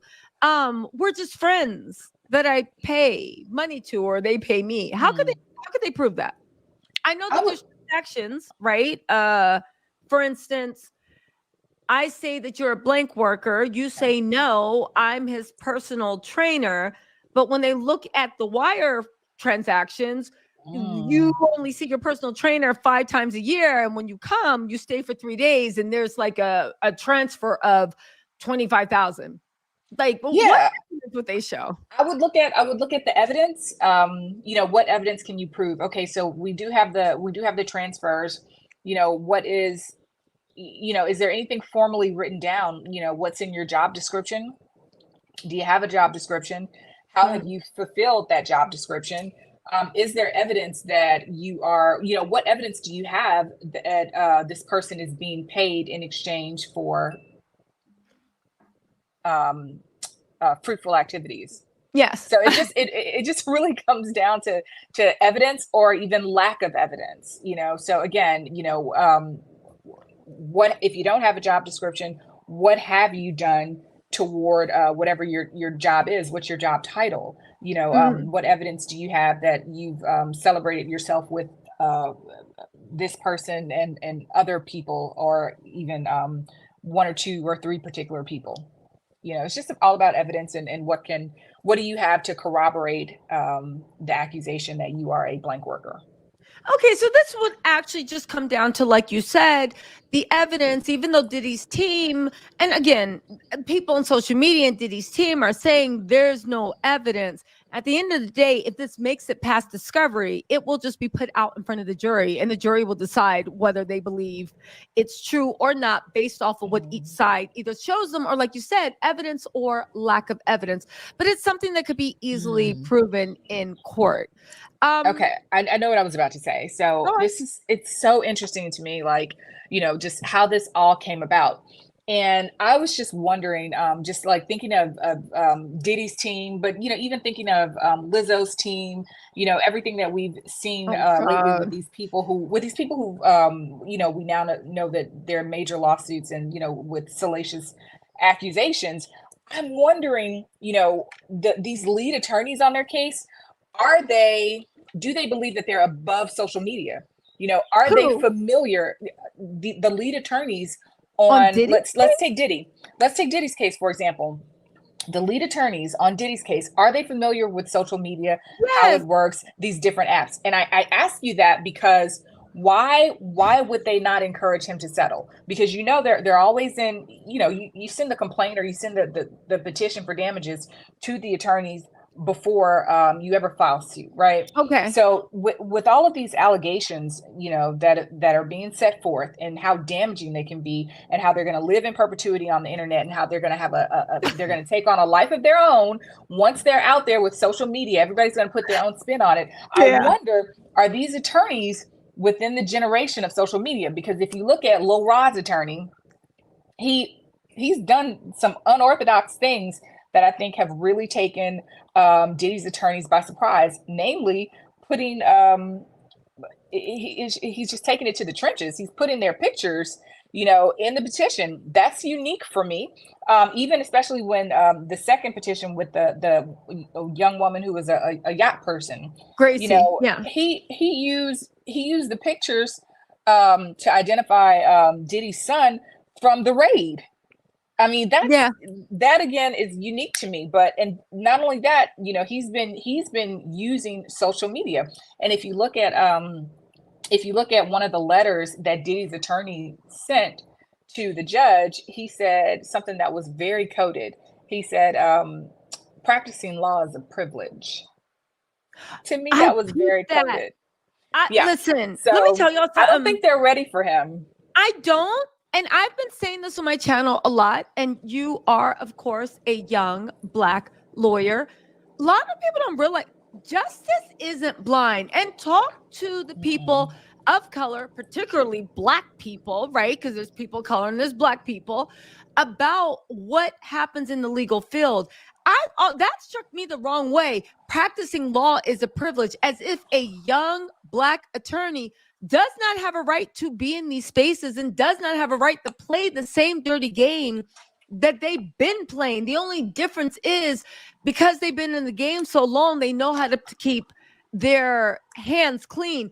That struck me really, really, it just didn't sit right with me. And again, maybe they meant something else, but the attacks that they came out basically said, you're young, you don't have as much experience as us. How dare you do this and that? And you're mad that he's playing the game better than they played. Again, putting pictures in the thing might be foreign to some people, but it is not illegal. And it is definitely in a lawyer's toolbox to use. I find it laughable that they have Jonathan Davies and Sean M.F. and Holly and the guy that was on the thing for Alan Baldwin. What's his name? I forget. Alec Baldwin's attorney. I forget his name. I want to say his name is, I'm sorry, Alex Baldwin's attorney. I want to say his name is Alvin Bragg. I want to say his name is whatever. He's representing Alec Baldwin in the Rush trial. They did not put pictures in their complaints. However, Sean Hawley, according to Tory Lanez, what he's implied, basically ran that social media campaign against Meg Thee Stallion. Sean Hawley's specialty is literally running TMZ, Twitter, going to this, going to that. Some even reporters are on Twitter, literally, in my opinion, in Sean Hawley's pocket, not even for money, just for a pat on the head, right? I think this is different for her. I think honestly, this, Tell me. and I like Sean Hawley a lot. Sean is the only reason I went to the Tory Lanez Meg Thee Stallion trial in the first place, because I wanted to see her in action. Mm-hmm. But Sean Hawley's been in this game for decades, and I think that the way that this is being run, it's even taking her by surprise. It's changing the game. It's taking, they're all clutching their pearls, you know. And I think he's definitely changing the game. You know, he's I went to Tyrone, I think Blackburn is his last name. You know, I went to his Instagram. You know, I've been following it because he's definitely taken this. He's taken it to the streets. He's taken it to the trenches, and I don't think that they're ready for it. Yeah, it's nice when you can't attack the facts and lies. Sorry to cut you off. I actually love it. I mean, yeah, y'all know I love the mess, right? I love the fact, but I also love the fact of, let them be named, let them be shamed. I found, because I started looking at Diddy's defense odd in the fact of, I agree with you. I said in the beginning, why didn't you just settle? But then again, look at the way they let Cassie come out and settle with her 24 hours later. It was nonsensical. If you were going to settle, you should have settled. Like, it was, because Cassie's the one that really let the wolves out, even to the fact of, I'm 100%, well, you can't be 100% certain, but I'm 99% certain that Cassie, when they filed it with the courts, they also gave a statement to New York State and local, because again, it packs more weight if you actually go and give a statement to the police, just as a court of measure, right? But I found it odd that with Tyrone Blackburn, they even started this weird narrative on social media. I felt like they were lawyers talking to other lawyers and didn't realize they were talking to the public. Yeah, what did they say? It was something so nonsensical when they were like, we're going to sanction you because you need to drop the charges because we just told you that Little Rod's lying. And people are like, oh my God, that lawyer is going to get in trouble. And I said, do you guys hear yourselves? Yeah. A lawyer just needs for their client to sign a declaration saying what I'm saying is true. And as long as there is plausible proof, your job as a lawyer is to go into that courtroom and fight for your client like you fighting from the gates of hell to get into heaven, right? And for them to try to go for social media tactic, go on, I'm sorry. No, let me. So one of the things that they mentioned, first of all, I'll tell you, federal court is ruthless. I remember when I was a young attorney and I filed my first federal lawsuit. Let me tell you the first thing they do. You go to the last page, you see who the attorney is, you look at the bar roll number, and if you're in a particular state, you've been in that state, you know what your bar roll number is. So you know if that attorney is older than you or younger than you, and basically how long they've been practicing, if you know them or not, if you know their reputation or what firm they're at.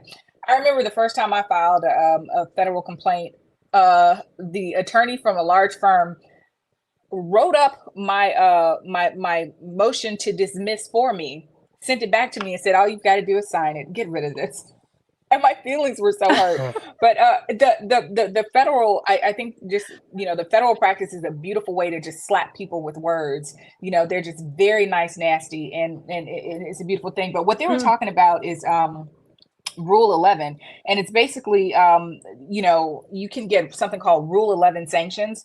And that basically says that an attorney, when they sign their name to a complaint, they're not doing it to harass, they're not doing it to blackmail, they're not doing it for frivolous reasons, and that there is a reasonable basis to believe everything that they have listed in the complaint. So basically, I think if I recall correctly, they were kind of alluding to the possibility of Rule 11 sanctions. But something that Blackburn, I hope I'm pronouncing his name properly, something he's mentioned in every, in the complaint, he's always said, hey, Diddy always had Lil Rod recording. He's got evidence to back this up. He's got witnesses to back this up. He's got pictures to back this up. But what's also interesting to me is he said that the attorney himself, he calls it the undersigned. The undersigned has met and spoken with these witnesses. So he's confirmed this stuff for himself. So once again, I do wonder about the attorneys that some of these celebrities have advising them, why don't you settle? Like, why are you letting it come to the public? It's going to live in perpetuity. On the net, people are savage on Bob Dole and Beyonce's internet, so why would you even let these dogs out in the first place? So anyway, I lost the plot, as you say. I don't know what I'm talking about anymore. Just going on. Listen, because I want to get your opinion on this. I'm loving this.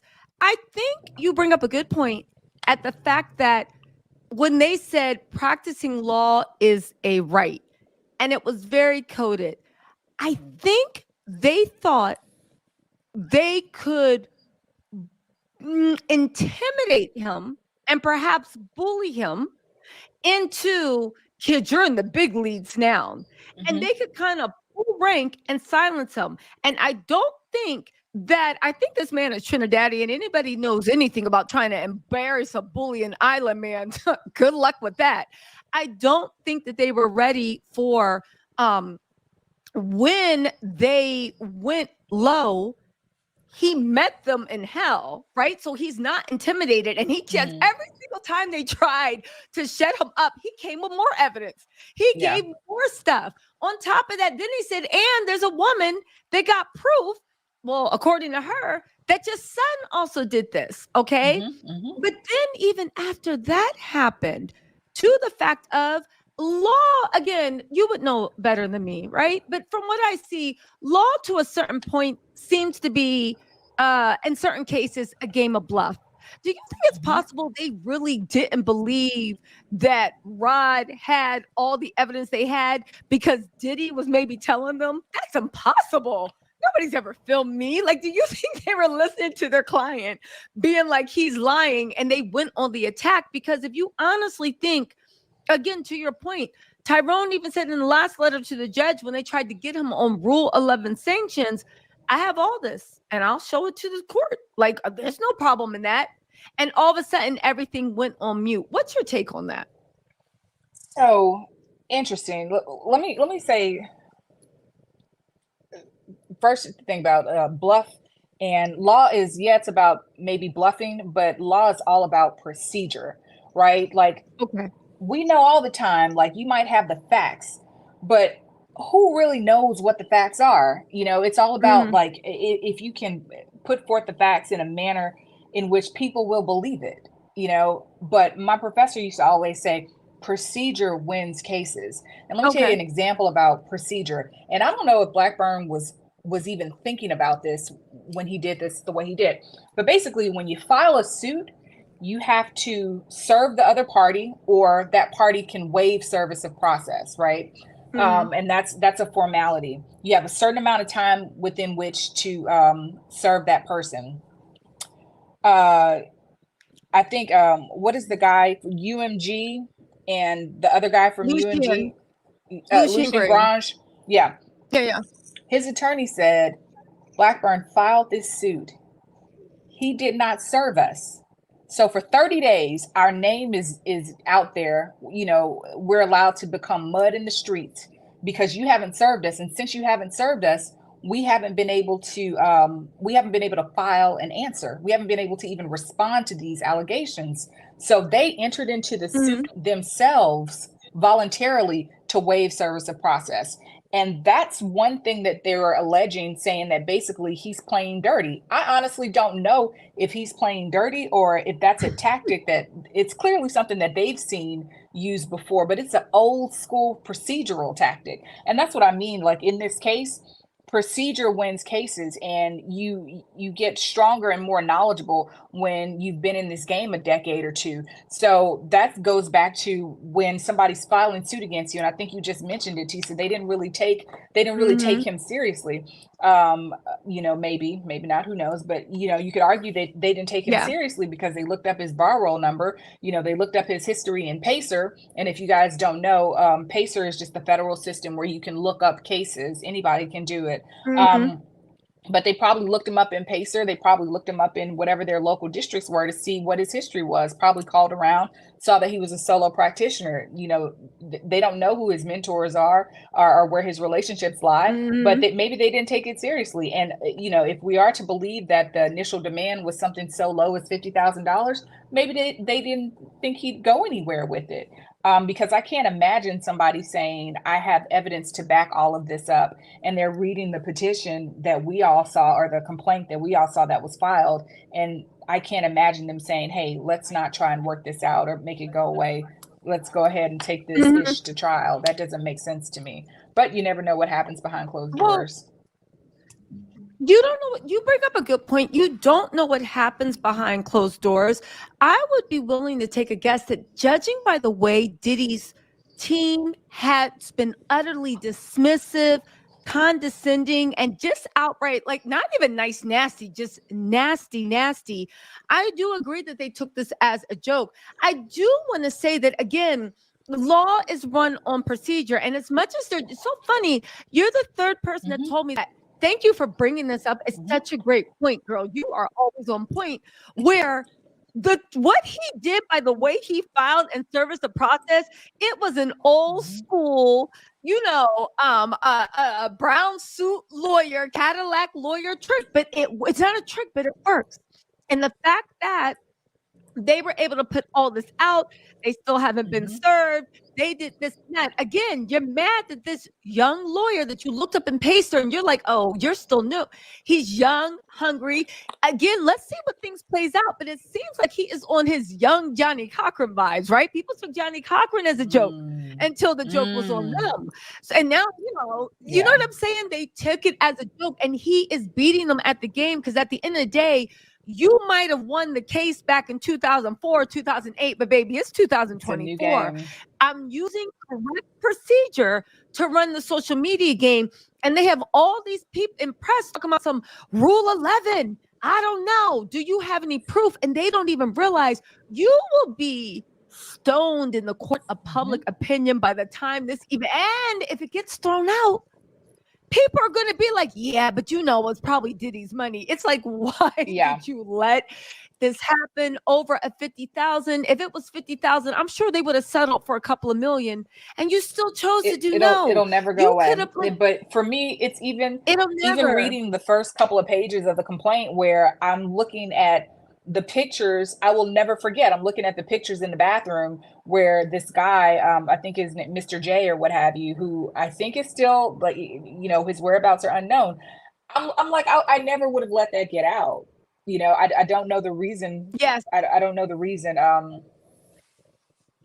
It's weird. You got to tell me. Everything about this case, if I didn't know better, I'd be like, are your lawyers the ops? Because again, you didn't settle with Cassie. Cassie started negotiations with Diddy in the first quarter of 2023. Somehow, by the end of 2023, Cassie, for whatever reason, obviously got pissed off and said, let's just go to court.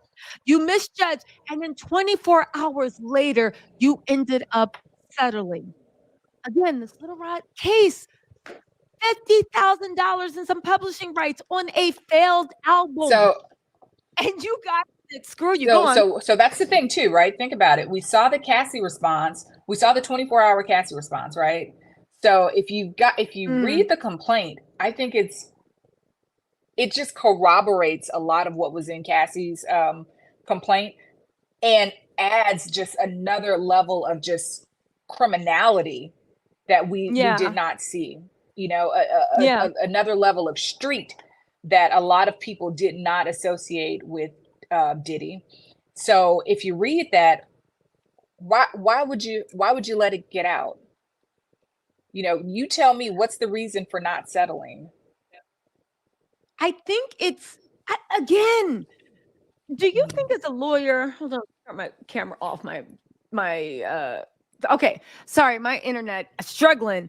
Really quick before I answer that, why am I back on? Really quick before I answer this, I do want to say, listen, our guest is Afi. She is at the Black Letter Law on YouTube. You guys, she is so close to getting monetized. There is 3,580 of you guys in this live. I know y'all hate me, and I probably only got 89 likes, but it doesn't matter because I'm not here for myself. Can you guys please, there's a link in my description box directly to her YouTube channel. Can you guys please, can you guys please subscribe? She's so close to getting monetized. I want her here full time. I know you can't tell because this is a struggle stream and we are discombobulated, but girl, thank you so much for hanging in. And when I say she can add so much to the future conversations, and when I say this is just an ounce of her knowledge, and you guys see she is definitely super charismatic. She does this for a living, actual law. She is a real bona fide attorney, but I think she adds a viewpoint that is represented, but I think underrepresented in YouTube. And as the Diddy trials start, and baby, federal and state, she will be there every step of the way to help cover them, and to actually help, and to come on the channel. So again, I say all to say, please hit that link in the description box to her channel. She's the Black Letter Law on YouTube. She's, I think, only 400 people away. You guys, I never really ask y'all for favors. I know I'd be begging for likes, but this is a real favor. If you guys can hit that button and let's get her over 1,000 subscribers so she can start coming on here full time. Thank you, Tisa. You're the best. You're welcome. No, you don't have to thank me, girl, because you belong here. I want to thank the Tattle Tells too. Like, you guys are so smart. Like, I love reading the chats. That's so foreign to me, but you guys are so They cool. educate me. And again, please, this is all them. Y'all know how YouTube is. People will let you flop or they'll lift you up, but it literally is like, it truly is a democracy for the people. Thank you. Again, let's get back to Cassie's complaint. when you said it adds layers, like my girlfriend Jamie was saying, what it does, which is the most dangerous thing and the most dangerous thing in public opinion, and I don't know if it was arrogance that they thought nobody would believe him. Maybe if this was Diddy before the Cassie complaint, people would have scoffed, right? Called him an opportunist. But what he did with the Cassie complaint, like Jamie said, is he bought the complaint, Cassie's complaint from 10 years ago, he bought it into current times. He let us know, oh, baby, you're still a monster. Ain't no rehabilitation. Ain't no, oh, maybe I was handsy and you can't walk this back. You are still a monster in current times.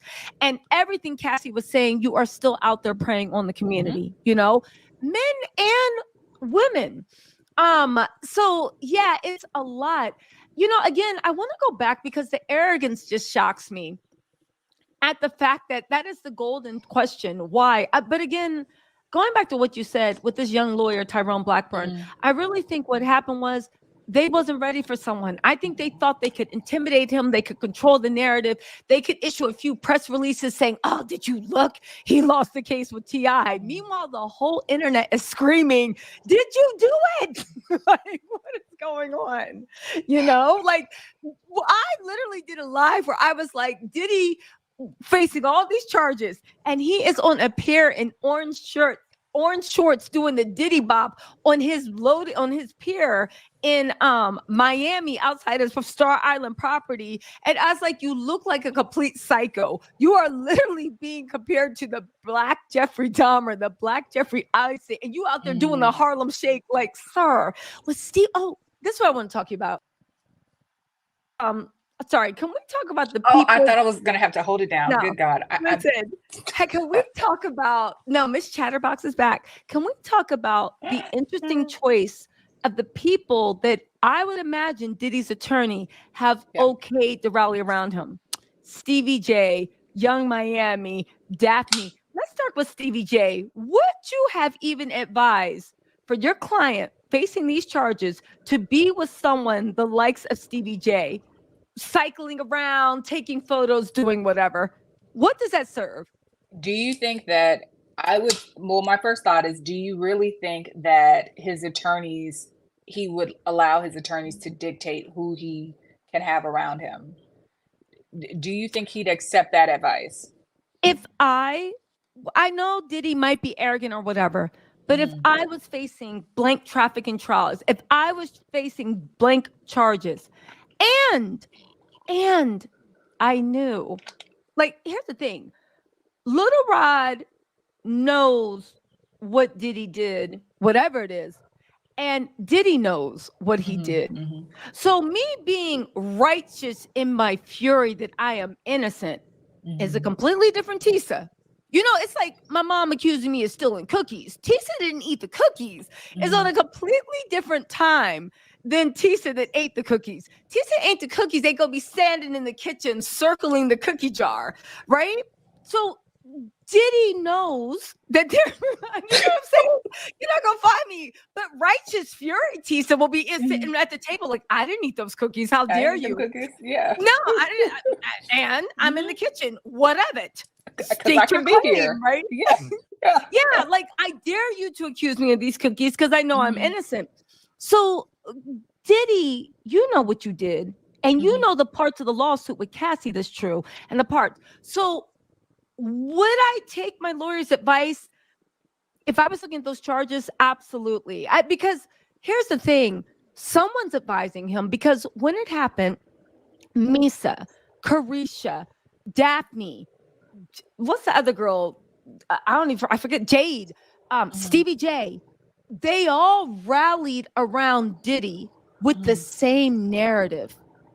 You know, militarization, these black men, they all rallied around him with the same narrative. So someone gave a game plan.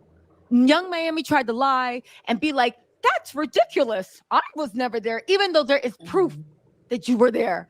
Daphne tried to say, how dare you? I'm not Diddy's blank worker. But then a week later, you advertising your OnlyFans. I guess that's their new thing. what are they going to say? Like the wire transfers was because Daphne was sending him feet pics. Like, I don't know what their thing is, but you see what I'm saying? So I think there was a media strategy, and I'm only guessing his lawyers gave it to him. But what's your take? I think that I don't think that they told him who you should and shouldn't be around, because I feel like that would require an honest conversation about it would require some introspection and a real come to Jesus moment about what you did and what you didn't do. Who is implicated in this and who isn't. You know, I think and it depends also on, you know, right now his lawyers are handling the civil matters. We don't know. There aren't any pending criminal matters. We just know and believe that there are criminal charges coming down. Girl. So this is another thing. No, let me tell you, this is another thing. A lot of times, I think one of his attorneys is a former AUSA, which is super important because, you know, he is going to be able to talk to the right people. He's going to be able to keep a track on these criminal charges. But yeah, like I said, right now, I think, you know, the lawyers that he has, they're dealing with the civil matter. So I don't think that they said, hey, don't hang around these people. That's just where I am.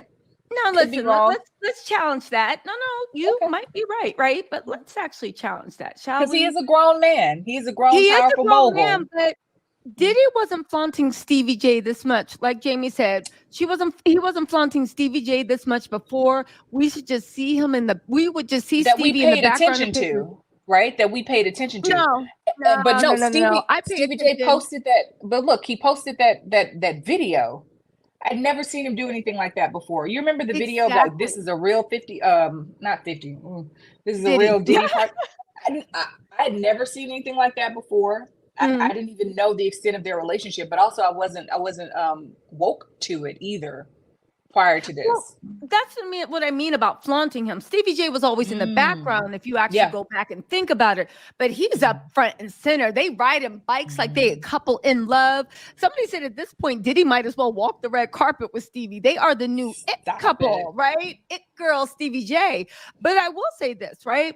To your point of, and what do you say to this? To your point of, they're concentrating on the civil charges. That is BS. They ain't doing anything with the civil charges except trying to. They are not negotiating. They're just trying to bully people into shutting up, and it is not working. I do believe that you have Bobby Sternum, right? You have Alec Baldwin's attorney. You have Jonathan Davey, and you got Sean Hawley, right? At the end of the day, one of them is a former United States U.S. attorney. I can't think of the district they're in off the top of my head. I feel like it's the Southern District from New York, but I'm not sure. I do think it's SDNY too, because I think most of their connects and cases are in the SDNY. That's Southern District in New York. But here's my thing. When had the raid not happened, I really honestly would have been like, you know what, they are probably concentrating on civil, no matter how misguided their practice be. I do think that at this point, I think that they are literally trying to prepare a criminal defense. I think that they are meeting with whoever or trying to get calls to see if they can kind of meet them where they're at, so that whatever's coming down the road, maybe there's somebody they can offer, maybe there's something they can offer to stop what's coming down the road. Again, what's the odds that Diddy is going to beat this? It can't be stopped. I don't know about the odds of him beating it, but the charges can't be stopped. Here's the thing. I get what you're saying, but I would just say charges are coming. But let's just say that he offers a big fish, like, I don't know, let's just say head of cartel, show that actually the whole Lucien Grange, the head of UMG, was the one that was doing all the trafficking. The charges can't be stopped. But again, the charges have not been publicly announced. Okay. Again, when it comes to deals, when it comes to like whatever, again, something's coming down the road. It's like an avalanche. as opposed to a snowball picking up speed. If it's an ambulance that's coming and Diddy, you are at the top, I don't think anything can be stopped. I do believe that if there are bigger fish, and this goes beyond Diddy, I do believe that maybe things won't be stopped, but things can be slowed down. You're looking at life in jail as opposed to maybe, I don't know, 3 years served. But what's your take on that? I think, so the question would be, are they looking for a bigger fish? What purpose? I talked about order and chaos. Even though you might have some illegalities happening in an area, in a region, whether it's a just local region or a state or just in the country, if you have, that illegality is happening, but you have somebody that's maintaining that order, you don't want to necessarily disrupt it because you don't know what you're getting after it. That's kind of like, when a dictator is in place, he might be like a pretty bad guy, but you topple him, the next person that comes through, might be 25 times worse. We've seen that a lot, even since the Arab Spring in what was that, 2010, 2011, So the question is, if there's a big fish, do they want that big fish? Can they catch the big fish? If they can they hold them? What can they do with them? And then I feel like this Diddy situation is kind of like, we talk about, people are always like, let's say in celebrity relationships, when he wronged this woman publicly, so she deserves a public apology, right?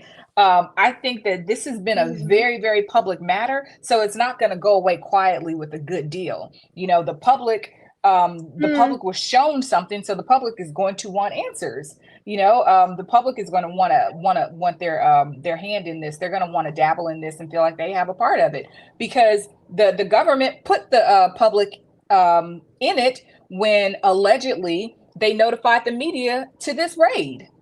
So everybody's like, we in it now. No, you can't get a deal. Deal with this publicly. Good point. Okay, that's very, very good point. Lori, aka Lolo, thank you for being a member for 1 month. Said I just subscribed, and thank you, Tisa and Afi, for keeping us informed. Listen, you guys, there is 3,654 people in this live. Listen, I'm not even going to ask for likes. Afi is about 111 people away from being monetized. There is 3,600 of you. She will be covering the Diddy trial. She has been on numerous channels, but I want her on YouTube full time. You guys, I never ask for favors, but I'm telling you, my girl, she's going to add a lot to the community and the conversations. Plus, she is smart. She is beautiful. She is funny. She can keep you entertained. What more do you want? Also, I want to say also to Mel Bethel, this is a really good question for you, Afi. She said, do you believe Blackburn didn't serve them so Diddy's attorneys will file a motion-seeking response to not being reserved? Mel, tell me you a lawyer about telling me you're a lawyer. Giving Blackburn an opportunity to respond and let the public know that he has proof. What you think? And also, Mel, thank you so much for the super chat. Hey, Mel, gorgeous picture. I think that Blackburn's been saying he's got proof since he filed the original complaint and the amended complaint. He always says, I've got proof. I've got tapes. I've talked to witnesses. I don't think proof is the issue. I do wonder, did he delay strategically to leave it out there so the public could know what was happening and they didn't have an opportunity to respond? I do wonder. Or was it a rookie mistake? He's not a rookie, but he's a younger attorney. But, was it a mistake? Did he have a lot going on? Did he not get around to serving them yet? That is something that I wonder. But I think that these older attorneys took it as this was his strategy, because I think it's something that once you're, been in the game for just a second, that this is something you can do. And basically they were just hung out there like meat before alligators. They couldn't do anything until they were served. So I don't know that it was strategy or it was just a youthful mistake. But also I want to say something else too. Tisa, you mentioned that people were saying that like, oh, this attorney, he's young, he's no good. He lost on what is it, the TI trial. Let me tell you, you have so many attorneys out here with big names losing major cases, but they continue to get cases because they won just one case, and people hire them for that case. But if you look at their record, they're out here losing, like literally losing jury trials, time and time again. So I don't really care that he lost this one I don't situation. either. And you bring up such a good point. And thank you, because you said it out of the mouth of a qualified attorney. At the end of the day, you look at Sean Hawley, Danny Masterman, or whatever his name is, and Tory Lanez. Tory Lanez deservedly, and also Danny. But if you're going to look at wins and losses, your last two cases, what the hell? Bobby Sternum, just say Maxwell. Where is she sitting? Exactly. You look at Jonathan Davies. Let's go to Lil Wayne. It's like there's so many things and so many cases. And like you said, losing a case as a lawyer, baby, it's like a football game, a soccer game. You can be a champion and still lose, and you can lose to a team that you're just like, how'd that happen? It just does. It's the luck of the draw. You do the best you can and you come back. So again, that was something that was such an odd strategy to almost put pedigree, like you said, you don't deserve to be here. This is a privilege. But again, it blew up in their faces. I personally believe that what he did, I think it was strategic, because the way this man, I feel like if it was an accident about not filing and leaving it out there, then when they started to, for lack of a better word, legally bully him and try to shame him, I feel like he would have been deterred and got sloppy. He literally put his head down like a bull and plowed through. That's when I was like, oh, no. This is strategy. He's not giving up. He is entrenched. He's entrenched, and this is a real fight.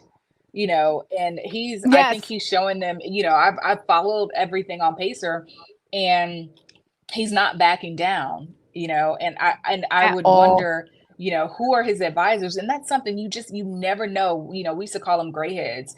You never know what gray head is helping these younger attorneys. And by younger, I mean 10 years and under in the practice. You just never know, You've got fathers, you got uncles, you got mentors, people who just take a liking to you. You've got judges and retired judges. It's just, you just never know, whose office you're in at 9 o'clock at night, who's helping you plan this strategy. I'm just saying, he seems to be out of, I think, the Northeast, New York. And like you said, these gray heads, baby, that is the birthplace of lawyers that are into these type of cases, that, baby, they play as dirty as possible on this side of legal, So again, it goes into underestimating someone. And you're right, you never know. But clearly, whether it's God speaking to him every morning, or he actually has somebody in his ear guiding him, like, just stay strong, they're going to try to do this. It doesn't matter. He is invested. And I do think it threw their lawyers, Diddy's lawyers, for a loop. It really did. Because even I was like, wait, what's going on? It threw them for a loop. Really quick, also, we want to say, Vicky Bell, you said, hi, Tisa, keep dragging them. I will. Vicky. Thank you so much for the super chat. And also, Dobie Milton, you've been a member for 2 months. Thank you so much. She just wanted to say, hey, Tisa girl. Hey, Dobie. I love that name, Dobie. Also, Crystal Cove, thank you so much for the generous super chat. You said the bike riding Diddy. The bike riding Diddy looked like a PR stunt from the late 20th century. It was I'm so innocent, I'm bike riding because I'm not worried tactic, which likely would have worked pre-social media. By the way, thanks, Afi. Great having you with us. Let me just say, I gotta say this about the bike riding, right? What in the world was that? You are being accused of being the rap Jeffrey Dahmer. And you with your big old 65-year-old self. I'm not being ageist. I'm just saying it looked awkward. You could look at Diddy and say, you are not a bike rider. Yeah, you want to be on the lounge chair sipping tequila on the rocks, but not from the spiked bottle. You just look like you are living the life of luxury. You're not in a physical activity. You got Stevie J and his dirtbag self behind you. You're being accused of all this crazy stuff. You stopped by a group of young, they look young, 20-something-year-old Black women in bikinis. They're screaming your name. The optics just reminded me of all the things that you did and all the ways you probably took advantage of your celebrity. That was the dumbest thing. When I saw those girls jumping up and down, I said, first of all, how much did you pay these women to do it? And second of all, it's the optics. It reminded me, this is how you even started this shit. People were starstruck. You and your dirtbag friends went riding around. And before you know it, these girls were passed out off of some De Leon and whatever, and Tucci or whatever, Tucci or whatever. But Tisa, let me tell you, he still has a huge amount of supporters. He has a lot of people that are still saying, you know, it's just about money. And it's so funny. I was reading about the Shine Diddy and the Bodyguard trial last week, and the attorney, it was Johnny Cochran and the other Branthman, I think, who's he represented a member, I think, allegedly, who was a member of the mob. He vilified the three alleged victims in the case, and he was like, they're seeking $1 million.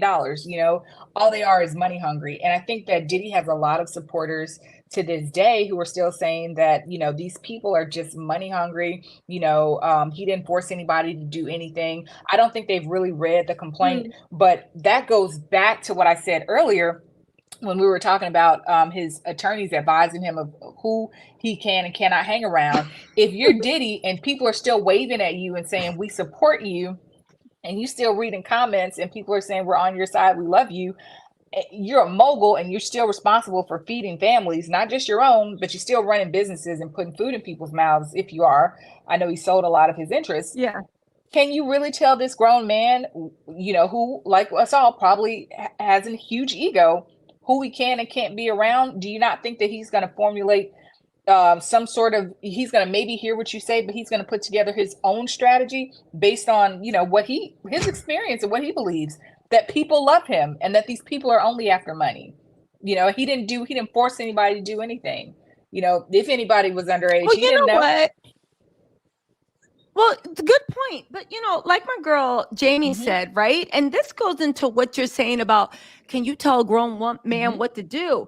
They said Diddy gave Shine $1 million instead of paying the victim $1 million. So at the end of the day, this is his mentality. Like, he made, again, the arrogance. I do want to say that, like, my girl Sarah, she actually is all up and down the dockets. And she said she has it on good authority that because she actually works out of New York, right? And has seen Blackburn in action. And she said she thinks 100% Blackburn has done this purposely, right? Delayed. This is a common strategy that he uses. Also saying that he does have some advisors that have been in the game for a while because you have 90 days to serve in federal court, right? Also, that docket about the TI thing, just to clarify, because I saw you guys in the comments, right? Shane in the comments said that, which is true, there was never a TI trial. It was a referral to the feds. So they just referred the case to TI to the feds. Now, I'm not going to say anything about Atlanta's court systems, but yeah, okay. And because I don't know, I feel like Atlanta, like they got their own, I don't know what goes on there. They got their own thing going on there, right? It's an upside down land, right? The only case, who is this? Fakim said the only case that Blackburn had against TI was the Sabrina Peterson case. And that case is going to trial in December. Is it? I thought that was dismissed on summary judgment. No. Whoa, really? No, it's going to trial in December. I believe, actually, I remember it was dismissed on summary judgment in New York. I think it was refiled in California, maybe for jurisdiction or whatever, but it's going to trial in December. So yeah, let's see what happens with that. Again, let's see what happens with that. Really quick, you guys, I just want to say, hold on, where are we at? You guys. Can I answer a question? Yeah, please go on. Jump Okay, in so there here. was somebody, this is a question I actually want to look up because I don't know. Somebody asked about, I think Lil Rod, maybe about Cassie, and it was about, did they file with the EEOC? Because because it started with a work issue. And usually if you have like a work complaint, you have to file with the EEOC, Equal Employment Commission, and they investigate, and then they'll, give their determination, and they'll give you, I think it's a right to sue letter. I did one case like that, maybe like 12 years ago. I don't really remember the procedure, but I don't know the answer, and I'm going to look it up because I don't think that they filed with the EEOC because it would have been in the complaint that they did. So that's a really good question. Who asked Again, that? with the EEOC, it does lead me to believe when it comes to filing, at the end of the day, I do believe that, and tell me if I'm wrong, right? Even if they didn't file with the EEOC, we know the workplace complaint. However, she brought up serious allegations of blank trafficking, Right. that.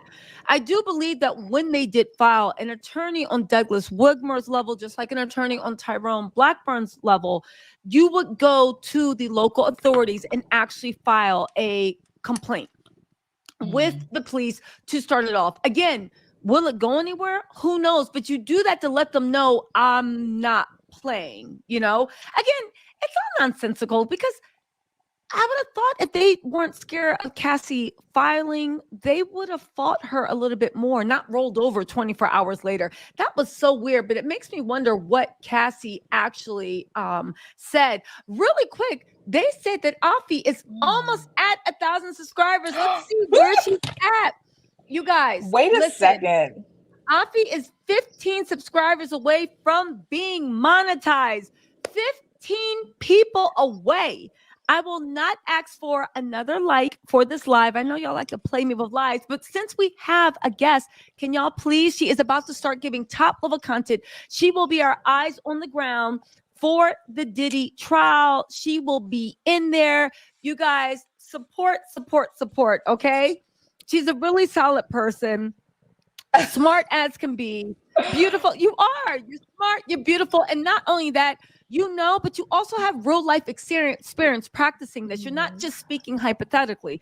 Anybody can speak hypothetically. You actually bring real practical application and you make the law come to life. So let's get you to 1,000. Only 15 people. There's 3,452 people in this. Thank you. There is a link to her website, her YouTube page in the description box. Please click on it. Make sure y'all come back to the live, but still click on it. 15 of y'all, and just like, come on, y'all. Christmas comes early. What? Hold on. We got a special super chat. Black Letter Law. She's at 966 subscribers. We can do it. That's right, Miss Notary. And baby girl, thank you. Hold on. Black Letter Law. You guys, look who Affy bought to the chat. Boom. We got a super chat from Tyrone Blackburn. Woo! Hey, Tyrone. $10. Hey, Mr. Tyrone. Blackburn. Tell us if it was strategy. Well, hold on, Mr. Blackburn. I expect a few more zeros if you settle that case with Little Rod. I'm just joking. Welcome to the chat. He said, hi, Tattle Tells. I never lost a case. T.I. Tiny was federal referral. The only case I have against them is for Sabrina Peter. Okay, so we got confirmation. That case goes to trial in December. Woo! You see, you guys. This is hot, honey. This is hot. This is hot. He said, I have never lost the case. Don't get it twisted. So, Mr. Blackburn, if you're still in the chat, I have questions. Check the chat. Can you talk about the strategy?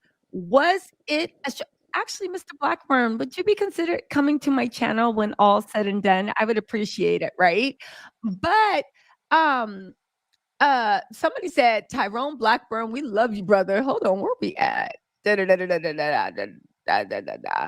Blackburn, Mr. Blackburn, we love you, brother. Mr. Blackburn, do you expect to take this case? Is there anything you can tell us more? What can you share with the Tattle Tells family? I know the way lawyer speak goes, but what can you share? People talking about King Tyrone. That we rocking with you. Woo! Listen, What? I want to know, did he? Ask your question. I want to know if about the intimidation. You know, does he feel like any of the letters? I want to know if he felt the practicing law is a privilege, if that was coded. You know, I just would love to know what he thinks about law being all about procedure. And then I'll tell y'all a story about how I used to be a Cadillac attorney when I started out my practice. We'll do that later. I know that's right. Okay, so really quick, let's see if Mr. Blackburn can respond, or is he's just left the chat. Tyrone.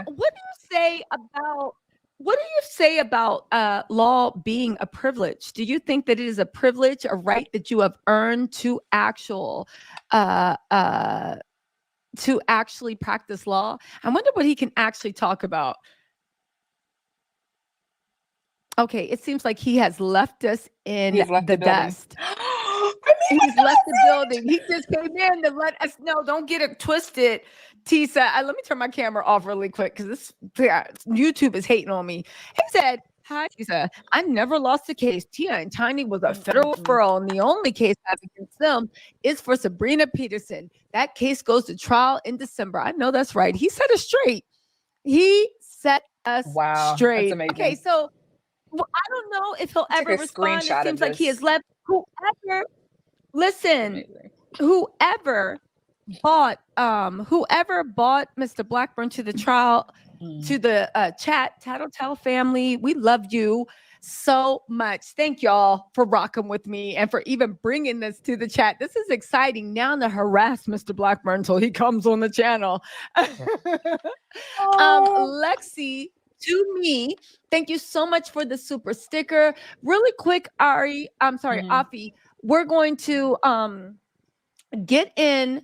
I want to hear your story, but hold on, y'all. Let me scroll up because as Crystal just told us, I'm going to see what Tyrone had to say in the chat, if he's responded. But also, Afi, do your victory dance, girl. You just got your 1,000 viewers. You are over 1,000, girl. Congratulations. I'm so not emotional, but I'm gonna cry. Thank you. Welcome to the YouTube family, girl. Now we're gonna be pumping you to be like in the trial. Okay, so what's going on? God. Hold your camera up. Is that the judge? Okay. I'm gonna get one of those big microphones. I want to say thank you to the Tattle Tells. Let me get an award. I never. All right. Thank you guys so much. Like, you guys are the best, and the best motivation. And Tisa, like, it's all love. I love you so much. Thank you so much. Like, this is wonderful. Oh, okay. I know I'm gonna cry. I didn't mean to put you on the spot. Yeah, but I know you're super, super grateful. Okay, so I'm scrolling up through Tyrone's response, but Oblivier said Tyrone did respond. He said, it's very coded. The law is about procedure, and you will be a fool not to use procedure to your advantage. All of the attacks and letters mean nothing to me. Oh, you heard it here first, honey. Exactly. Wow. Listen, so it looks like Afi, it looks like you were I'm trying to get his actual comment. It looks like you were 100% right when you said you didn't know whether it was inexperience or strategy, but it seemed like strategy. And he had, again, they underestimated him. It seems like, according to him, he has been trained by someone very good. They call them Cadillac lawyers. Those are the lawyers that we read about in papers and they make movies about. The way they actually think outside the box. They are not afraid. They go to the mat to the clients, but they use procedure to their advantage, even when most people are not scared to do it. They use it up. Here we go. We found his comment. He said, it's very coded. The law is about procedure, and you will be a fool not to use procedure to your advantage. All of the attacks and letters mean nothing to me. A nice profile picture, Tyrone Blackburn. He even got that smile like, I ain't scared. I ain't scared. Thank y'all, everybody, whoever sent Mr. Blackburn to the chat. Y'all give a shout out to Mr. Blackburn. If you have any questions for him, please drop them in the chat if he is still around. Also, if anybody's looking for a lawyer, go ahead and hit them up in the chat, or however lawyers get their stuff. Listen, really quick, Afi, why don't you, while I'm looking through the chat to see if he's responded some more, why don't you tell us your Cadillac lawyer story, It's please? just a interesting story about like when I first started practicing for myself. It's literally a Cadillac lawyer. I had an attorney that I was working with, and I just didn't know the game. And I was started in criminal law, and so a lot of my clients were, a lot of our clients at the time were charged with possession of controlled dangerous substances, Schedule 2. So Schedule 2 is like Roxy, Oxy, just stuff like that. My only silly little interesting story is I didn't have an office. I was in Baton Rouge, Louisiana. This is before we had an office. I had an office out of my car, but I used to roll around with my little receipt book and, make sure everything was organized. And we just have to, my partner and I, we'd have to meet our clients where they were, which a lot of times was, maybe at a McDonald's or on the corner, and we'd have to have consultations there, like out of the car or on the corner or at the McDonald's, and, collect money there and make sure you write a receipt and take your file and keep a record and keep it pushing. I had a 1998 Camry, and I had 3 rims on, 1 was off. But that's like when I first started with my criminal law journey. And then we eventually got an office. It only took a little while. And then I remember we had to give a seminar to our clients because they kept getting arrested, and we had to teach them, procedure, because when you get arrested, you get afraid and you just start talking. And we just had to, literally have a PowerPoint seminar with a good number of our clients and tell them, hey, these are your rights when someone harasses you or when you get arrested. This is what you do. And you don't have to talk, but it was good times for me back in good old Louisiana. Yeah. I love that. I love that for you. Y'all, listen, this is what the law is supposed to be about. Lawyers that care, make it happen. But honestly, I do believe, of course, I'm Black, but I do believe like having Black lawyers, smart, young Black lawyers like Tyrone, like Afi, that really understand not just they're not every lawyer is going to every good lawyer is going to advocate for you, like, but also that understand inside the legal community, outside, in front of judges, the things that happen and the landmines and pitfalls that you have to go through, and it's just a win for the community, for everyone, but definitely for the community to have people that really care and they're willing to start off with no glamour, with no glitz, just start in mud and actually build up something, So congratulations, Afi. We are so glad you're here. Really quick, I just want to read a few things. Crystal, like she said, you're over 1,000. Oh, that's right. Miss Notary wants you to know you did it. Black letter law. Congratulations. Y'all did it. Terry. Well, exactly, y'all. Tattle Tells. Listen, I hate saying Tattle Tells because it sounds so like self-serving. You know what, y'all? Y'all are gonna give y'all the name because y'all run me, and I love that for us. But you guys, thank you so much for getting her there. Terry Mathis, thank you so much for the super sticker. Cheryl Chapman, thank you so much for becoming a member. Shar, thank you so much for the super sticker. Oh, and Tyrone Blackburn is back with a super sticker. He says, I've never lost a case. I do not file salacious lawsuits trying to force the opposition into a quick settlement. I give the opposition 3 to 9 months to resolve the case privately before I file. Afi, I know you got comments on this. No, so again, like I said, you don't just file a lawsuit out of the blue. Usually you contact opposing counsel. You send them, if they don't want to negotiate, you can gently encourage them by sending them the complaint. Some people send them the complaint the first day they make the call, fax it, email it, messenger it on over. Some people wait and they say, hey, let me give you a little bit of gentle encouragement. So if they've read the complaint and they see that not only does it corroborate what was in Cassie Ventura's complaint, but it adds to it. Why wouldn't you settle? And then they settled with the Cassie situation within 24 hours. So you have something that's even more wild. That's, you know, these accusations are even more wild and even add to the possibility of federal charges coming down. So why wouldn't you settle to keep it away? I wonder, you know, again, who's advising you?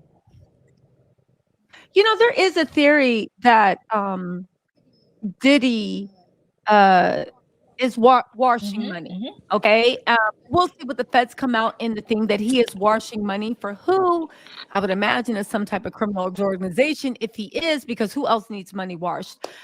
When you say why, you know, there's a theory going around that Diddy is just tired. Maybe this is his way out too. Maybe he did it. He kind of wanted to get caught for whatever reason. Same way Jeffrey Dahmer wanted to see if he could get caught. He wanted people to know. It actually doesn't make logical sense for what happened with Cassie, because I really honestly do believe that if Cassie hadn't come out, I don't know how this Little Rod's lawsuit would have gone, because it would have seemed so outlandish, because the lawsuits linked back to each other. And then the Gracie's lawsuit with the yacht built on that. And there is literally years of, according to the complaint, therapy sessions. Her actual partner, the person she was dating, witnessed what happened on the shift. Little Rod happened to be taping in the recording studio, mixtape recording studio. So there's an audio of what happened. And there was a transcript on top of that, and the transcript sounds damning. It does just make you wonder, has everybody in Diddy land lost their mind? Or like you said, do they have a client through their ego is just uncontrollable, you know? So something else too, Lil Rod, from what I understand, they didn't know each other very well or for very long. So if Diddy entrusted Lil Rod with videoing him and photographing him and basically chronicling everything that he was doing and, you know, encouraged it, he's got to have done that with other people. So I imagine there's so many more videos out there, so much more just evidence that's out there from people that were in his life a lot longer. So, and who knows like how they're going to get that, how they're going to discover that, but it's definitely out there. People are creatures of habit. You know, if you did that with somebody you don't know very well, you know, you did it with somebody that you've entrusted. Who's the gentleman? I forget his name, but he was in Diddy's life for a very long time. He was his concierge or his butler. I know he used to hold an umbrella for him. Farnsworth Bentley. You know, people are just digging back into the past. You know, I do wonder if anybody's reached out to him and spoken with him about his time with Diddy. So funny you say that. He did post something that said on his Instagram stories, when I get nervous, I start talking. What? Wow. Right? Yeah, he posted, when I get nervous. Let me get the exact thread.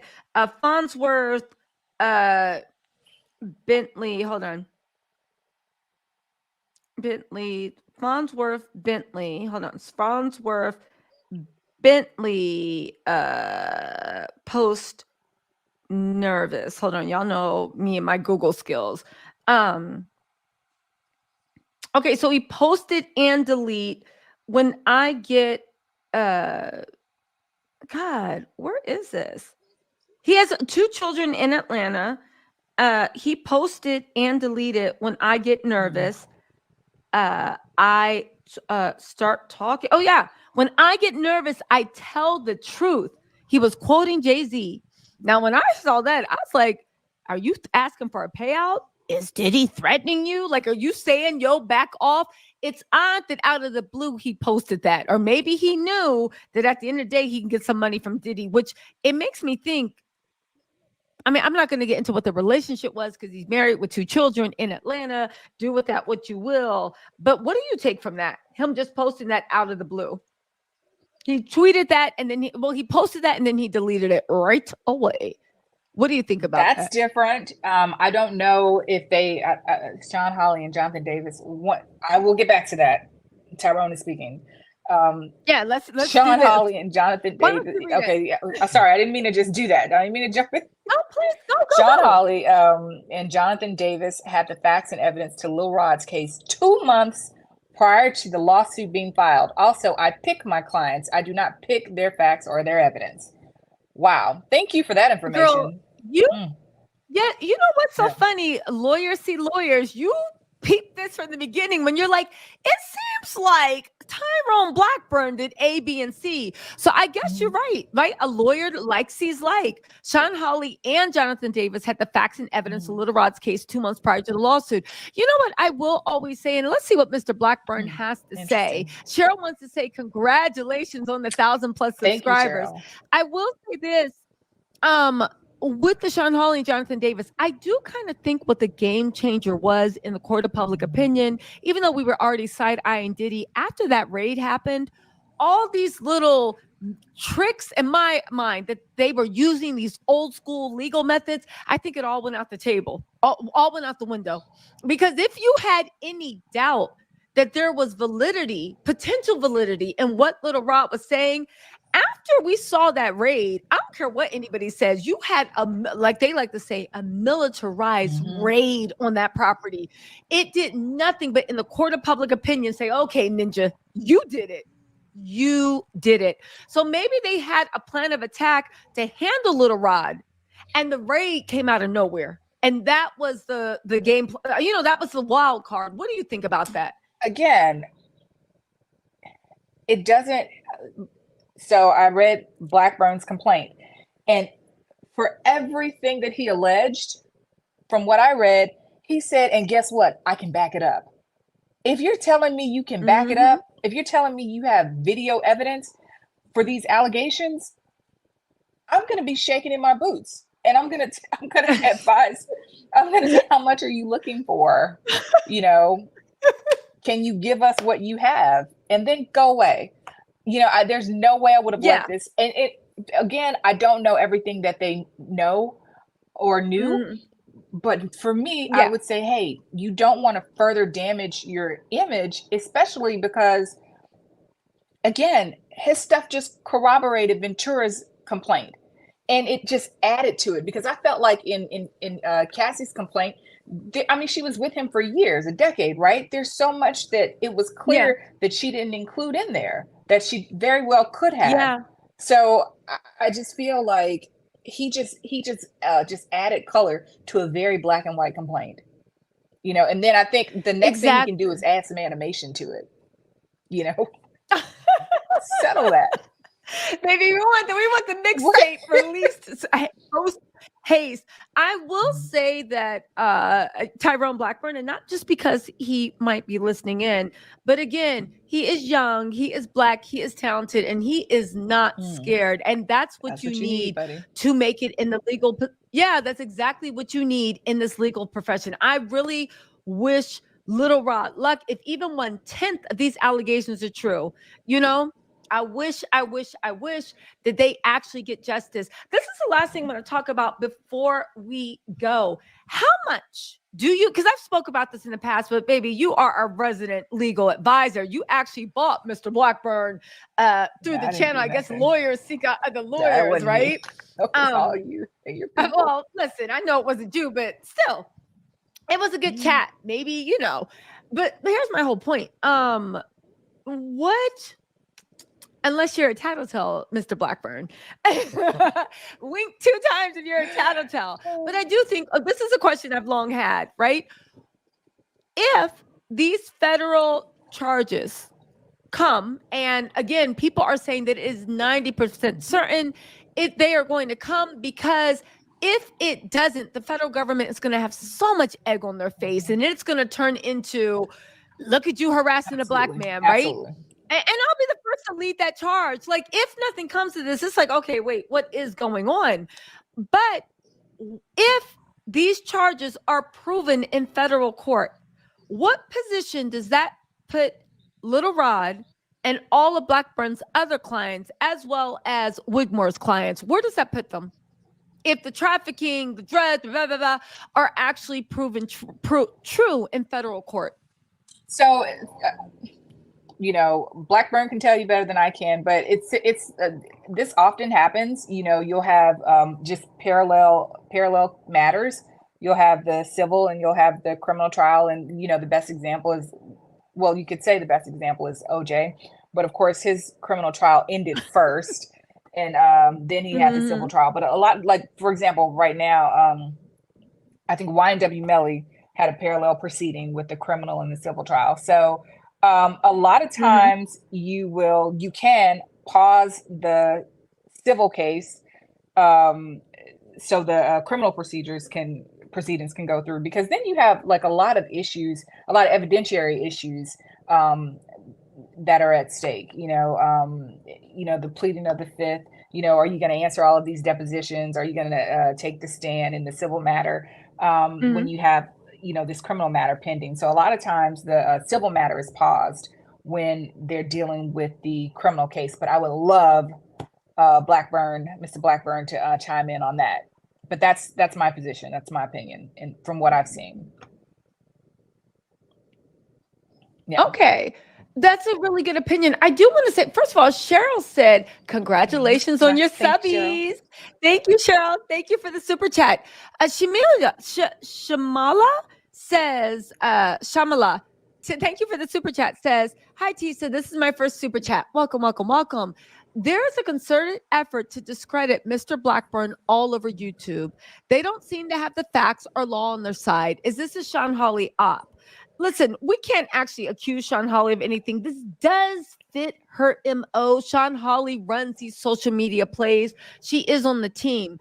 I will say that it's odd because, again, on my side of YouTube, everybody agrees with Mr. Blackburn. When I go on TikTok, everybody is windmilling for Little Rod.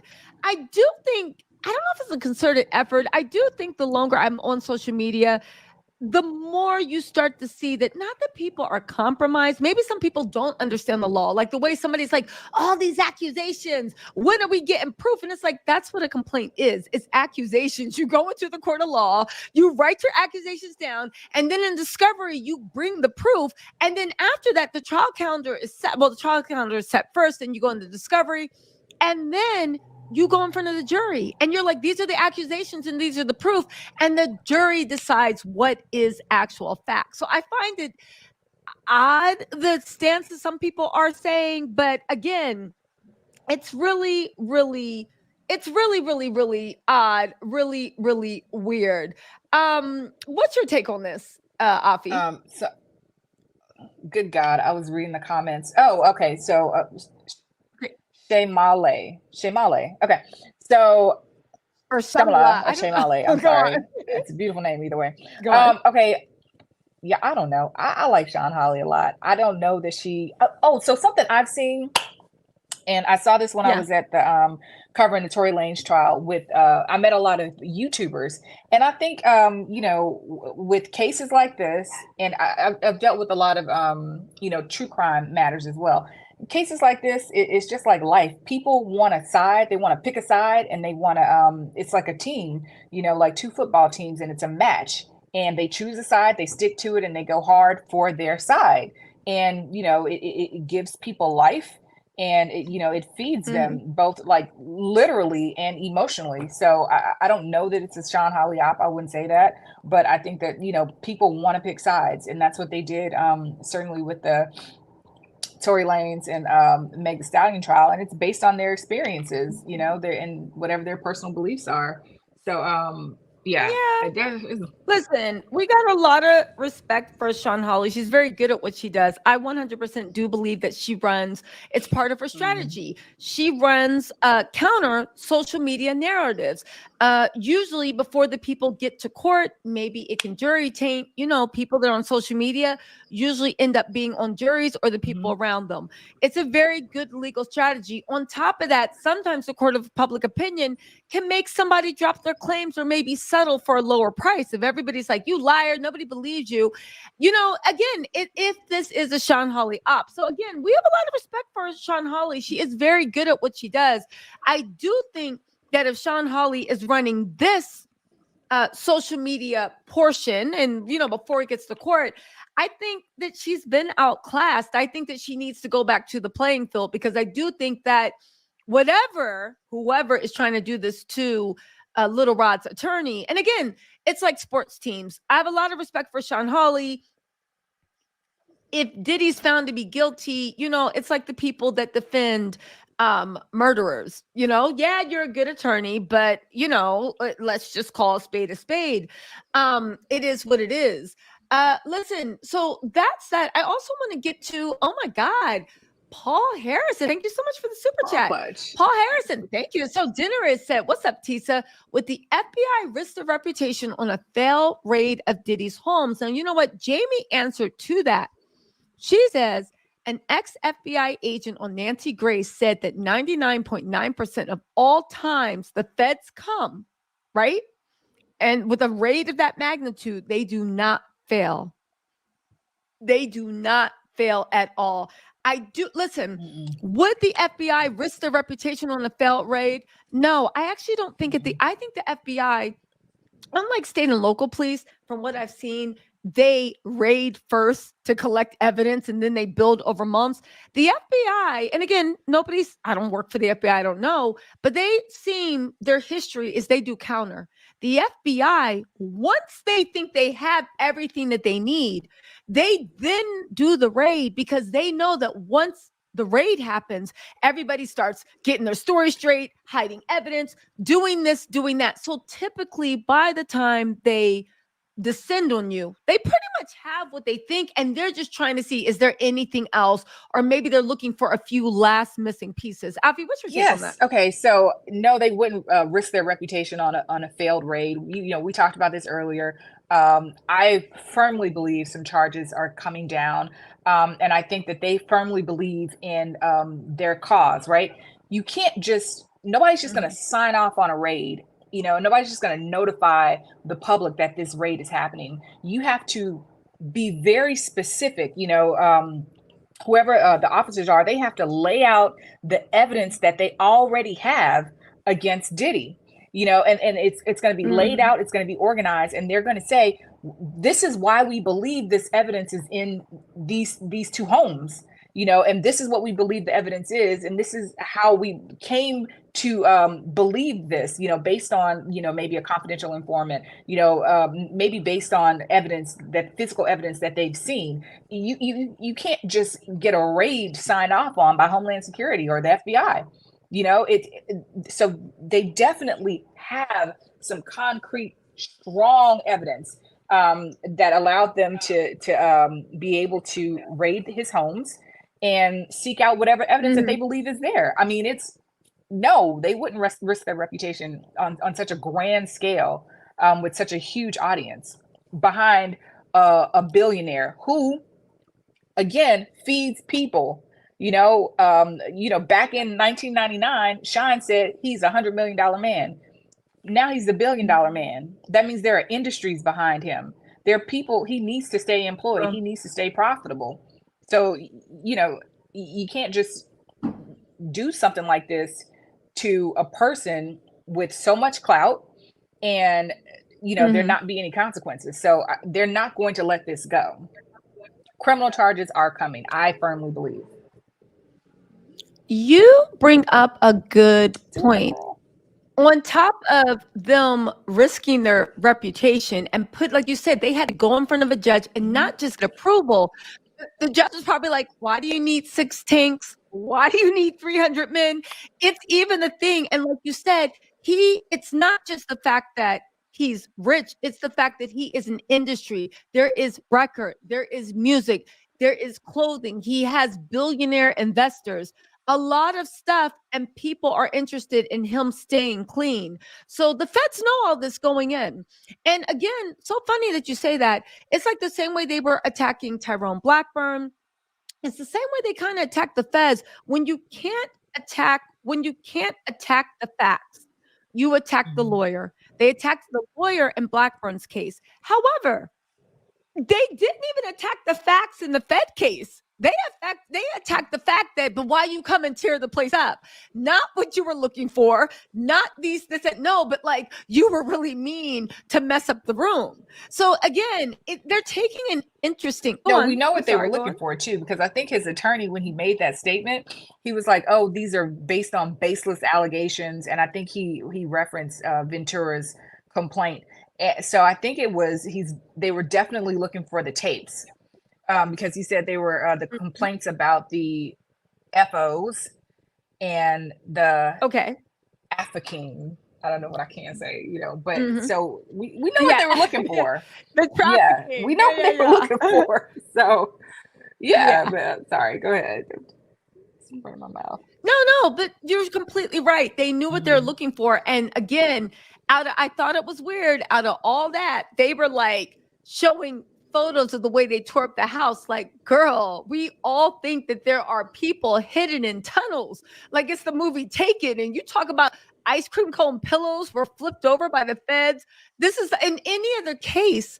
This isn't a DUI. This isn't I don't know, wire fraud or white collar crime where you're like, there was no violence involved. Why did you do this? Girl, we are talking about, they did the same thing to just, oddly enough, I think they did the same thing to Ghislaine Maxwell's house. And I think, she had Bobby Sternholm, who's also on Diddy's counsel, representing her. And they tried the same play, talking about, I can't believe you came into the house and did this and that. And we were like, girl, you were rolling with Jeffrey Epstein. You can't be serious. So it's interesting, very interesting. I just want to say also, Cheryl, thank you so much, Cheryl Chapman, for gifting a Tattle Tells membership. You guys, shout out to Cheryl for gifting membership. Hey, the dopest nerd said, the dopest nerd. What's up, girl? Said Shine is a We gotta liar. talk about that. No, listen. I promise you guys one thing. This connection's horrible. I want to make sure my face is on there. We are going live tomorrow to talk about the whole Shine case. Afi has a lot to say, and we might even be able to get the woman who Shine actually banged in the face. I'm working to actually get her on my channel. Maybe she might even call in and we can have a panel, lawyer and Natanya actually speaking her truth. We're going to try to go live tomorrow, but in any case, we're going to try to get Natanya on the channel too. Also, Shar says, this live is amazing. Great job, ladies. Listen, I bow to Afi. Thank you so much for blessing the channel. But yeah, Paul, listen, I don't think the FBI would risk the reputation. You heard it from Afi. She is a seasoned lawyer. She believes that some type of something is 100% coming. On top of that, I would be interested to know, I guess he couldn't talk on it, if Mr. Blackburn would actually think that there were some type of charges coming. That's what I wanted to ask you. Yeah, how do you think that, let's just say that Diddy is convicted of blank trafficking, smuggling, wire fraud, laundering money, and maybe part of that wire fraud was proving that he paid some of those ladies for blank work. How do you think that will affect Little Rod's case civilly? Oh, he did comment on it. So did he? Yes, Tyrone commented on it. I don't know how to go back to comments. I can only see a few, but I think he said that the civil case will be paused. But I think you're asking like whether some of the evidence can be used from the criminal trial in the civil trial. Yeah, I'm looking for Tyrone's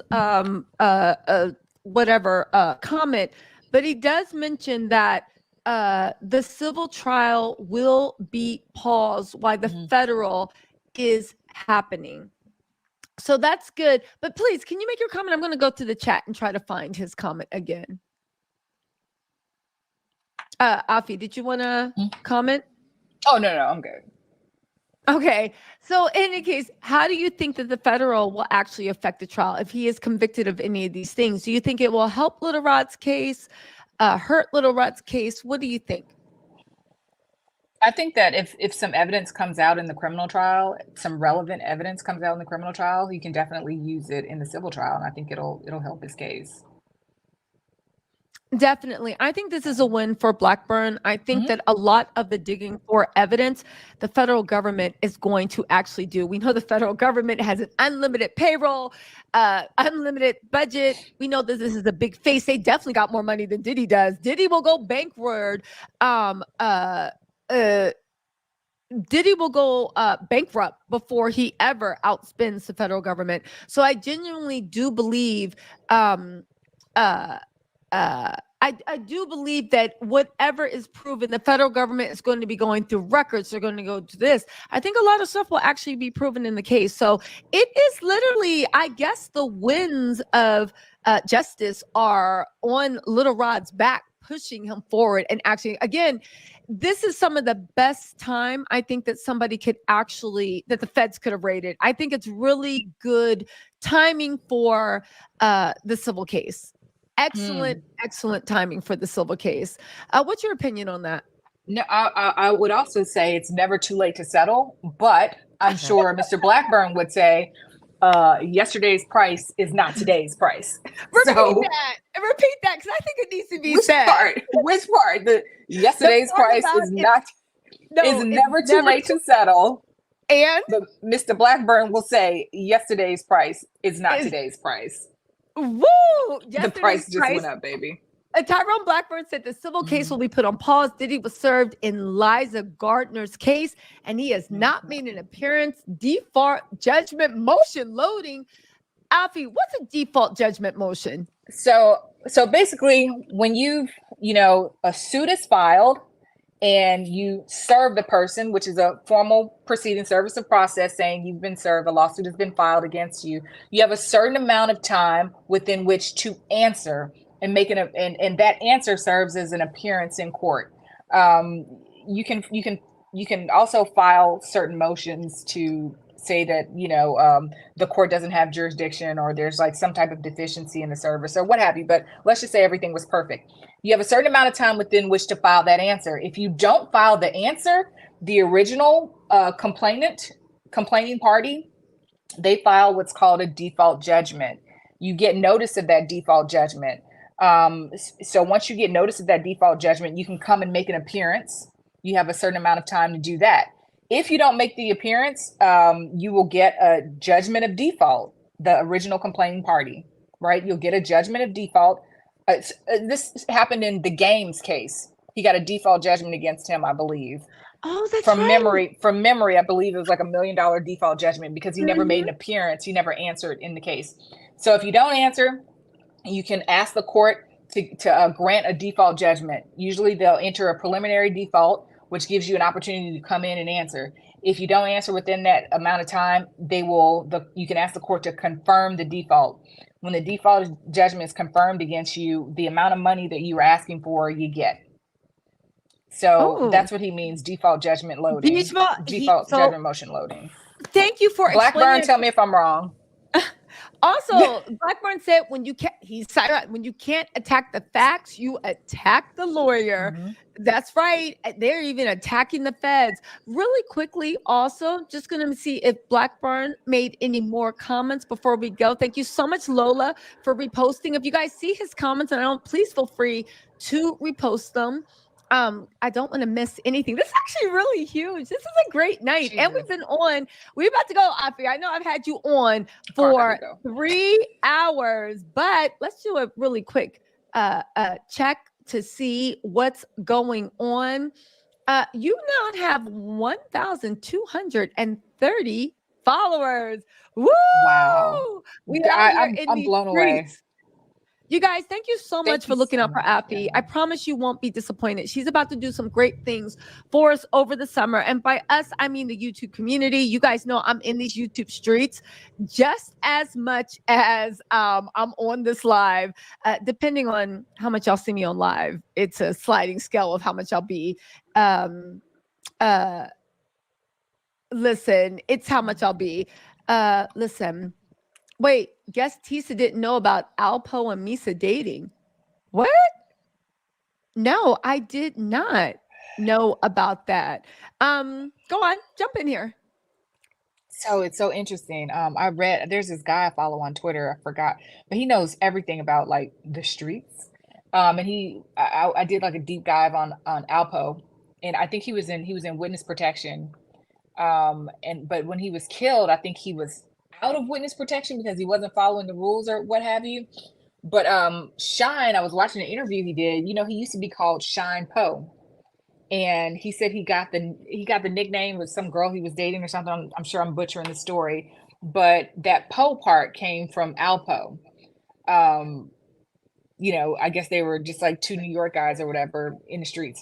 But yeah, were Alpo and Diddy supposedly friends at one point? Yes, they were super, super close friends. In the interview I did with Gene Dill, he talks about like Diddy kind of like snaked everybody. Once he got in with Clive Davis, he kind of snaked everybody. Gene Dill even suggests that Diddy,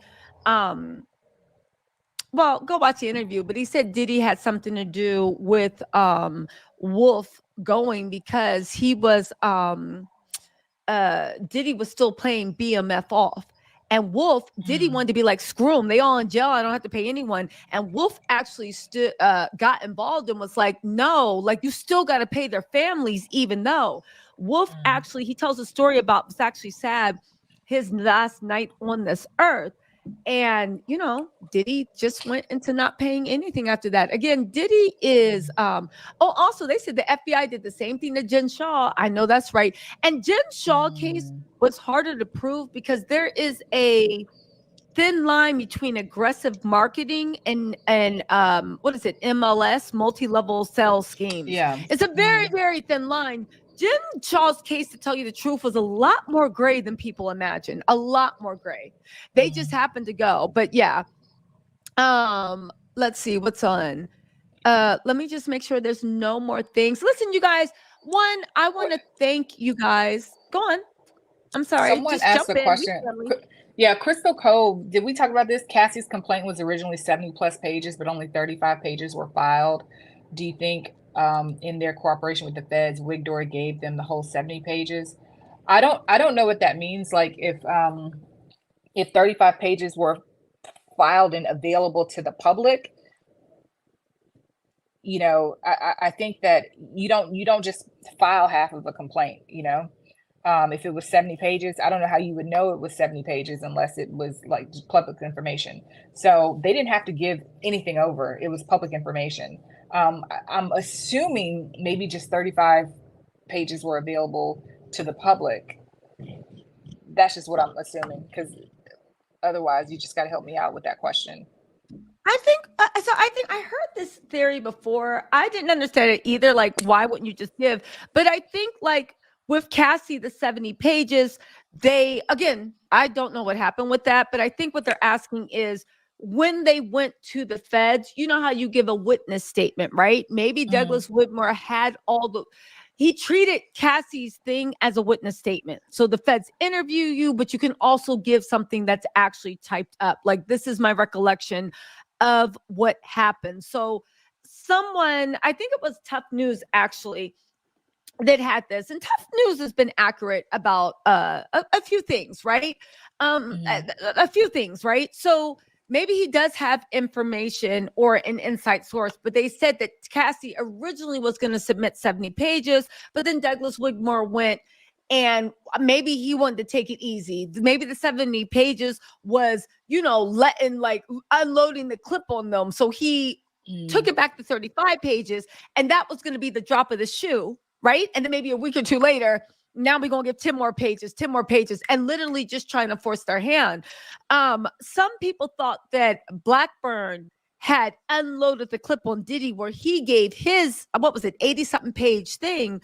But at the end of the day, we ended up finding out, no, we just thought he emptied the clip. He literally had 6 other he was like, oh, that was just a warning shot. We got it. He has an AK-47 sitting on a ready. Really quick, let me just read these last few things and then we can go. 3-hour live. I know, we're about to go. Hold on. Girl, it doesn't feel like it. It doesn't feel like it. It feels like it's been 20 minutes. Like, oh my God. Karina Perkins. Yeah. So listen. Okay. So really quick, let me put. Y'all, I cannot hold it down. I can't. Let me look to the chats. Okay. I'll try my best. So, oh, okay. Thank God. Okay. So the social work chose me said, it's not what was said, but what's not said. We now know the attorneys had a lawsuit for months. The rape was performative. Diddy removed serious info. Maybe. I don't know about that rape being performative. The way Diddy scrambling, even if it was performative, they didn't burn enough stuff. Crystal Cove said, Cassie's complaint was original. Also, what you're reading. Thank you so much for the super chat, social work, and also Crystal Cove, the generous super chat, said Cassie's complaint was originally 70 pages, but only 35 pages were filed. Do you think in their cooperation with the feds, Wood Dirt gave them the whole 70 pages because there was a lot more? Yeah, I actually do think maybe. Katrina Perkins, thank you so much for being a member, for just signing up. Also, Jonas Boleno says, what does it take to reopen a case like the shooting with J-Lo involved or even possible assassination that went undetected under the rug? Don't answer that because that's for tomorrow's live. But Jonas, we got you. We are going to go live about that tomorrow. The dopest nerd, everybody say hello to Natanya Rubin. Natanya, we're going to try to have you on tomorrow. We're going to try to have you on tomorrow. We're going to see, Natanya. We're going to see. I'm going to shoot you an email and see what happens. Natanya, girl, I'm going to harass you. Lisa Monroe said, it was said that Diddy had 21 days to respond to Little Rod's lawsuit. That's right. Kim G, thank you so much for the super chat. Said, thanks, ladies, for an amazing time. Live stream. Oh, look, we have Popcorn Planet. Says, thanks for sharing our interview. So many folks keep sharing your videos to me, too. We got to do a stream sometime. Keep up the good work. Popcorn, we got it. Yay. You guys, I think I definitely gave you a shout out. And also, but yeah, Popcorn Planet was the one that did it. Thank you. I will hit you up, Popcorn. I appreciate that so much. We will both hit you up, actually. Also, we have Crystal Cove. Thank you so much for the super chat. And Popcorn Planet, thank you for the super chat. Crystal Cove said, supposedly Diddy's lawyers negotiated it down because the part about Beyonce, Jessica Alba, and Jay-Z was not in the 35 pages, but it was an original complaint. What? I don't know anything about Jessica Alba or Beyonce. I do know that Jay-Z is heavily entwined. That businesses, Diddy and Jay-Z have legitimate businesses together. If I was Jay-Z, I would be trying to untangle that mess as soon as possible. Again, there have been rumors going around for a while that Beyonce and Jay-Z are divorcing because they're separating assets. I've heard they are separating assets, but not because they're divorcing, just because whatever's coming down the road with Jay-Z, you know Beyonce ain't letting nothing mess with her coin, you know? Also, Mixed Chick Samantha says, Diddy singing a part of 50 Cent's song, Many Men, Many, Many, Many, Many Men. Diddy done drove himself crazy like he did John Oddie. Listen. And also Sandra J. Thank you so much for the super sticker. Listen, you guys, this has been a great live. Alfie is probably like screaming for help. I know her husband for her. I gotta go get her. I think her husband's looking for you. Look at that ring. Listen, I just saw the ring on her finger and was like, yeah, there's somebody in the background like, excuse me, miss. Literally, thank you so much for joining. We will be live tonight. Popcorn Planet, Tyrone Blackbird, and also Natanya. I will definitely be in touch, begging, pleading, wishing, hoping, you know the vibes. And you guys, thank you so much for showing Offie so much love. Oh She is just right now. Where are you at? Let me just do a final count. You are now at 1,000. If this can reload, my internet, this is the live stream from hell, but y'all made it through. Y'all made it through. You really did. Thank y'all for riding out with me. I can't even get oh, here we go. You now have 1,250 subscribers. You guys, thank you so much. Let me turn the camera on so y'all know this. Thank you so much. With my internet.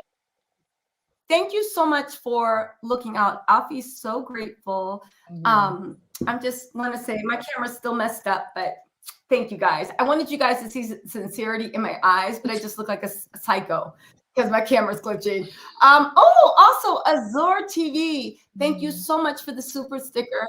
You've been a member for 10 months and you said much love, Tisa. Much love to you too, Azure. last thing, and Sandra J, if I didn't thank you so much for the super sticker. All right, you guys, we did a marathon. You got the lovely, talented, beautiful Legal Eagle Afi monetized. Thank you. You're going to see some great work. Corn, Tyrone, and also Natanya, I will be reaching out soon. Thank you so much for rocking, you guys. And the struggle, it was a live stream from hell. I can't believe we got through it. Also, Khadija, last one in, we got to say before we go, Kita G, great live. Thank you guys. No, thank you guys for rocking with me. I'll talk to y'all later. Bye, Bye, everybody. guys.